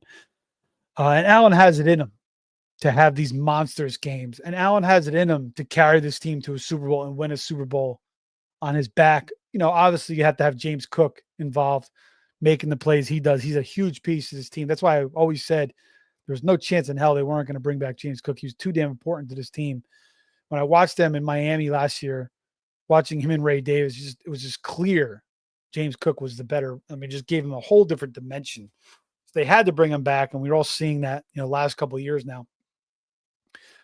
But Allen could carry this team on his back, but it would just been nice if they could have geared up. And maybe Kincaid steps up. I think Kincaid could step up. Maybe Shakir steps up. Maybe they have to condense it down to those two guys a little bit more. And Palmer was actually showing a little bit something that last game before he got hurt against New England. So they still have it in them to win a Super Bowl. I just would have liked that Bean maybe just give him get him a burner, a deep burner. And that's what I've been saying. Go trade for Rashid Shaheed. I've been saying it for the last 2 years, and it's actually possible. We could see Rashid Shaheed go to the Bills. And I think that's the move they need to make. Talk about trade deadline.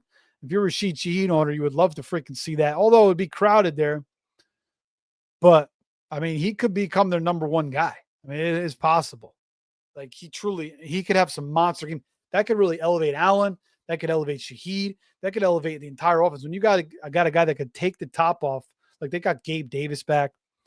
And now they got to go face this Chiefs defense, that did a good job on the Detroit freaking offense, 30-17. Now, Jacksonville had a good game against them. They shut down Baltimore, slowed down Philly, lost to the Chargers in week 1. Herbert had a nice game. Last couple of weeks, Vegas, Marcus Mariota, not the best. Allen could bring the heat in this game. Mahomes right now is on fire. Andy Reid's been in his bag. Rashee Rice is back. They got Worthy, Rice, Brown, Kelsey. Even Rashard Smith is a nice little weapon for them. Hunt's giving them solid contributions. Even Tyquan Thornton's a little bit of a weapon. So they're healthy. Chiefs haven't been healthy. They haven't had all these receiving weapons the past couple of years. They got all these guys now, and it's just, I don't know if this could be a game where Kansas City just maybe it could be an embarrassing loss for Buffalo. I think there's a chance that could happen in this game. This could be a game where Kansas City says, all right, we've separated again from you, Buffalo. We're going to come out and beat you by 10, 14 points.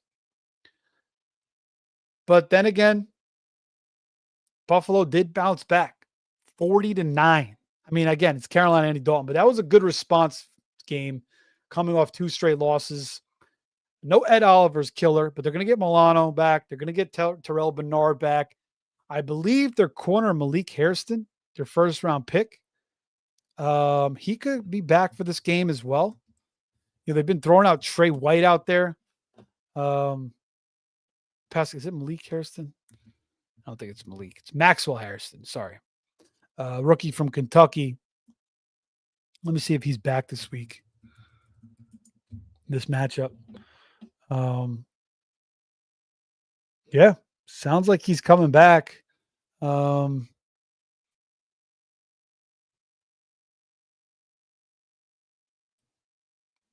Actually, did he come back against Carolina? I think he did. So he's back. Yeah, he's back for this game. So that could be a big piece for them. I'm not going to take Buffalo in this game. I usually like to take Buffalo in this game. I usually would bet on Buffalo. But I am going to take the over. I think the game's going to go over. I think Allen's going to bring it. Mahomes, for whatever reason, especially the playoffs, for the most part, he just seems like he just elevates his game even more against the Bills. Like Allen's been like unbelievable against the Chiefs, but Mahomes has like almost been like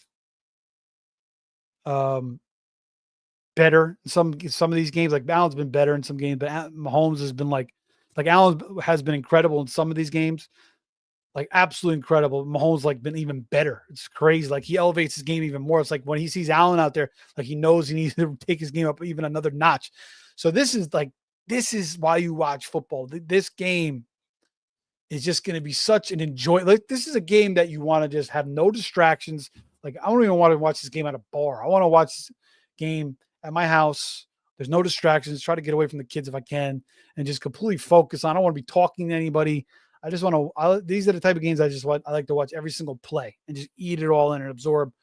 So let's go over enough. I've talked about this game for 35 minutes. Try to keep the freaking under 2 hours. It doesn't even look like it's going to happen now. Let me see if I can get it done though. We'll try to express view these last 9 minutes so I can get some short clips automatically from StreamYard here. So Allen anytime touchdown -110, Hunt anytime -125, Shakir over 47.5, Worthy over 2.5 rushing yards, and the over 52.5. So we're using Hunt, we're using Shakir. I like Shakir. Kincaid, I don't mind. Keon Coleman, until further notice, I'm not using. I would still hold him though. People are talking about dropping him. I don't want to do it. Worthy, I'm using in this matchup. People are kind of shitting on Worthy. I don't agree with that. He's going to have some big games for the Chiefs down the stretch. Rashee Rice is just so automatic.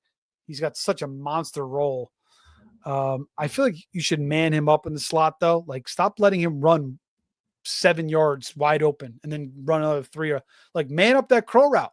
It's not like he's running any great routes. He's just running to his spot, turning around, catching the ball. Like, man it up. And I noticed the Commanders were doing that a little bit in the first half, and they got away from it in the second half. They got eaten alive. So I don't know why Dan Quinn moved away from man. Kind of what I noticed in that game. And then Kelsey, you're using everybody in this game for the most part. 52.5. All right. Again, we want to finish this baby up under 2 hours. So let's express this last 9 minutes. Sunday Night Football, Seattle, Washington. Seattle 2.5 point dogs in with the Commanders. Total is 47.5. I think it's a little high. Last time the two teams faced, 2023, Seattle won 29-26. Washington has dropped 3 straight. I'm going to take them in a bounce back here. Jaden Daniels is back. No more Mariota. Let's go Commanders plus 2.5 on Sunday night. I think Quinn could dial some things up to frustrate Darnold and this receiving room. I'm going to trust Quinn at home. This is a must-win game for them. 3-5. Seattle's 5-2. Seattle has won 2 straight against Jacksonville and Houston. But let's go the Commanders. Obviously using JSN. I think Walker could have a nice game. Coming off the bye, they might start to gear him up a little bit. Maybe that was the point where they wanted to wait to let's get to the bye and then we'll gear up Kenny Walker. but they didn't give the guy freaking goal line carry on his freaking birthday. Like they gave Charbonnet 2 goal line carries on Kenny Walker's birthday, and he stole 2 touchdowns. It's the most frustrating thing I've ever seen. I mean, it's the biggest cheeseball roll I've ever. One of the biggest cheeseball rolls I've seen. You know, Charbonnet is probably the better pass protector. He's the smarter player, but yeah, Walker is by far the more talented player. Get him in screen routes. He's had like 5 or 6, like 10, 15-yard runs called back by penalty this year. It's been the most frustrating thing. So I'm going Kenny Walker over 53.5 rushing yards. No Terry McLaurin. So let's go Luke McCaffrey over 2.5 receptions plus 125. You could even take the yards. Debo, we'll go back to him in this matchup, even though it's not a great matchup. Seattle's defense is tough. This could be a low-scoring game. I'm going to take the under, actually. I'm going to make that official. Seattle Commanders under 48. I think both defenses will play well. Seattle's defense is solid. They're getting healthy again on the secondary. Although I think I saw Woolen might be a little bit banged up. But anyway, JSN, Cooper Kupp a little bit questionable. I'll use Walker. Charbonnet, you know, you're probably going to use him. He probably will have like 30 yards and a touchdown again. You know, probably steal another, you know, Walker will play the whole drive, get him to the 5, and then Charbonnet will come in for a wide open run. Bill, forget about Bill. I don't know what the hell's forget about him. I kind of like Luke. I like Daniels over rushing prop. I think Daniels is going to have to step up in this game. Let's take the anytime touchdown plus 230. And I think his rushing prop's like 36.5, 39.5. He's going to have to run a lot, even coming back from the injury. They need him. This is a must-win game. He's going to make plays. So I think Jaden Daniels will have a good game. If he doesn't have a big passing game, he'll get it done running into the end zone. But let's go Commanders plus 2.5. All right. 4 minutes. And we're getting out of here. Ask your questions before we get the hell out of here. Arizona, Dallas.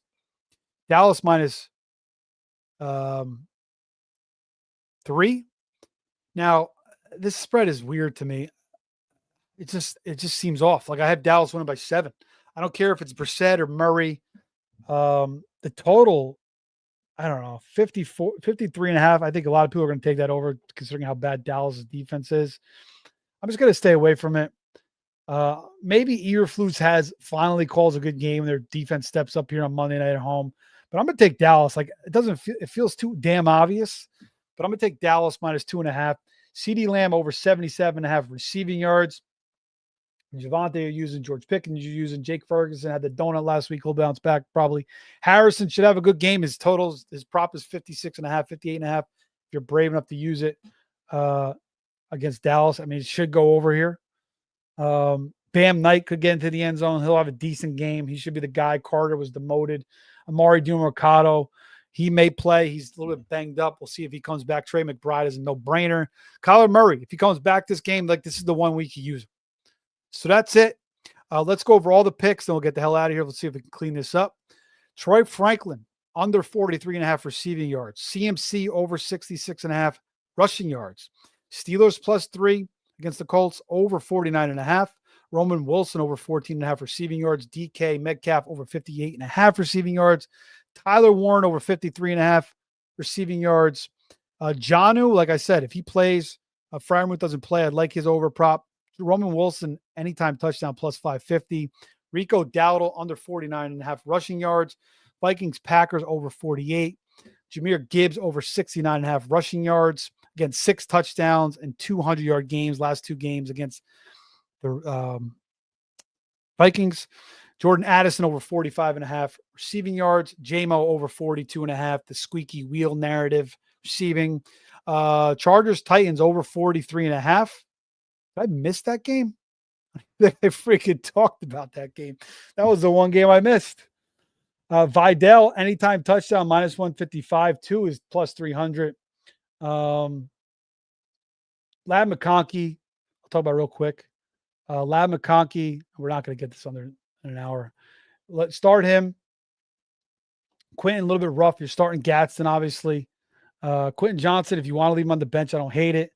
DK, let's go back to him. Gunnar Hell might not be a bad play. Tony Pollard is healthy. He'll be back this week. You know, he's kind of split with Spears, so we'll see how that works out. Let's finish up the prop. 30 seconds.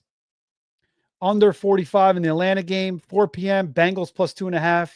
Raiders plus 3. Bowers over 49.5. Genti over 15.5 receiving yards. Jaguars over 40. Raiders over 44.5. Quorum anytime plus 225. Kyron Quorum anytime plus 475. And no, we're not going to make it on 2 hours, so we'll just keep going here. Allen anytime touchdown minus 110. Kareem Hunt anytime touchdown minus 125. Shakir receiving yards over 47.5. Worthy over rushing yards 2.5. We just saw the Malik Washington was 1.5. They're going to use Worthy in a couple carries, I think, this game. I think they're going to want to get Worthy involved in this game a little bit of sneaky. And then the over 52.5. Hell of a game. Make sure there's no distractions when you're watching Chiefs at Bills. Sunday night, Commanders plus 2.5. Jaden Daniels anytime plus 230. Kenny Walker over 53.5 rushing yards. Luke McCaffrey over 2.5 receptions plus odds on that.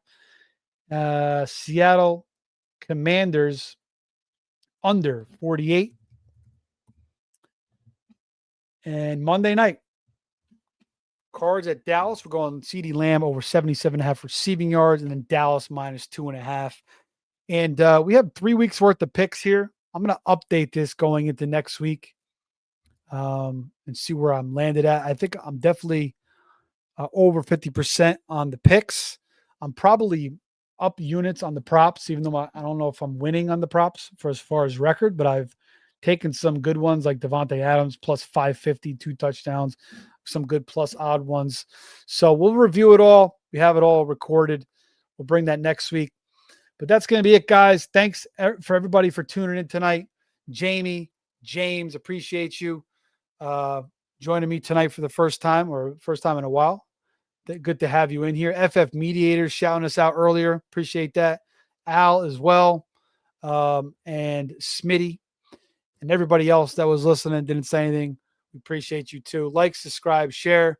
We'll be back Monday for a recap. Enjoy the games this week. All the best. Again, like, subscribe, share. Follow me on X at Fantasy Savvy. And that's it. Hey, happy Halloween. Stay safe.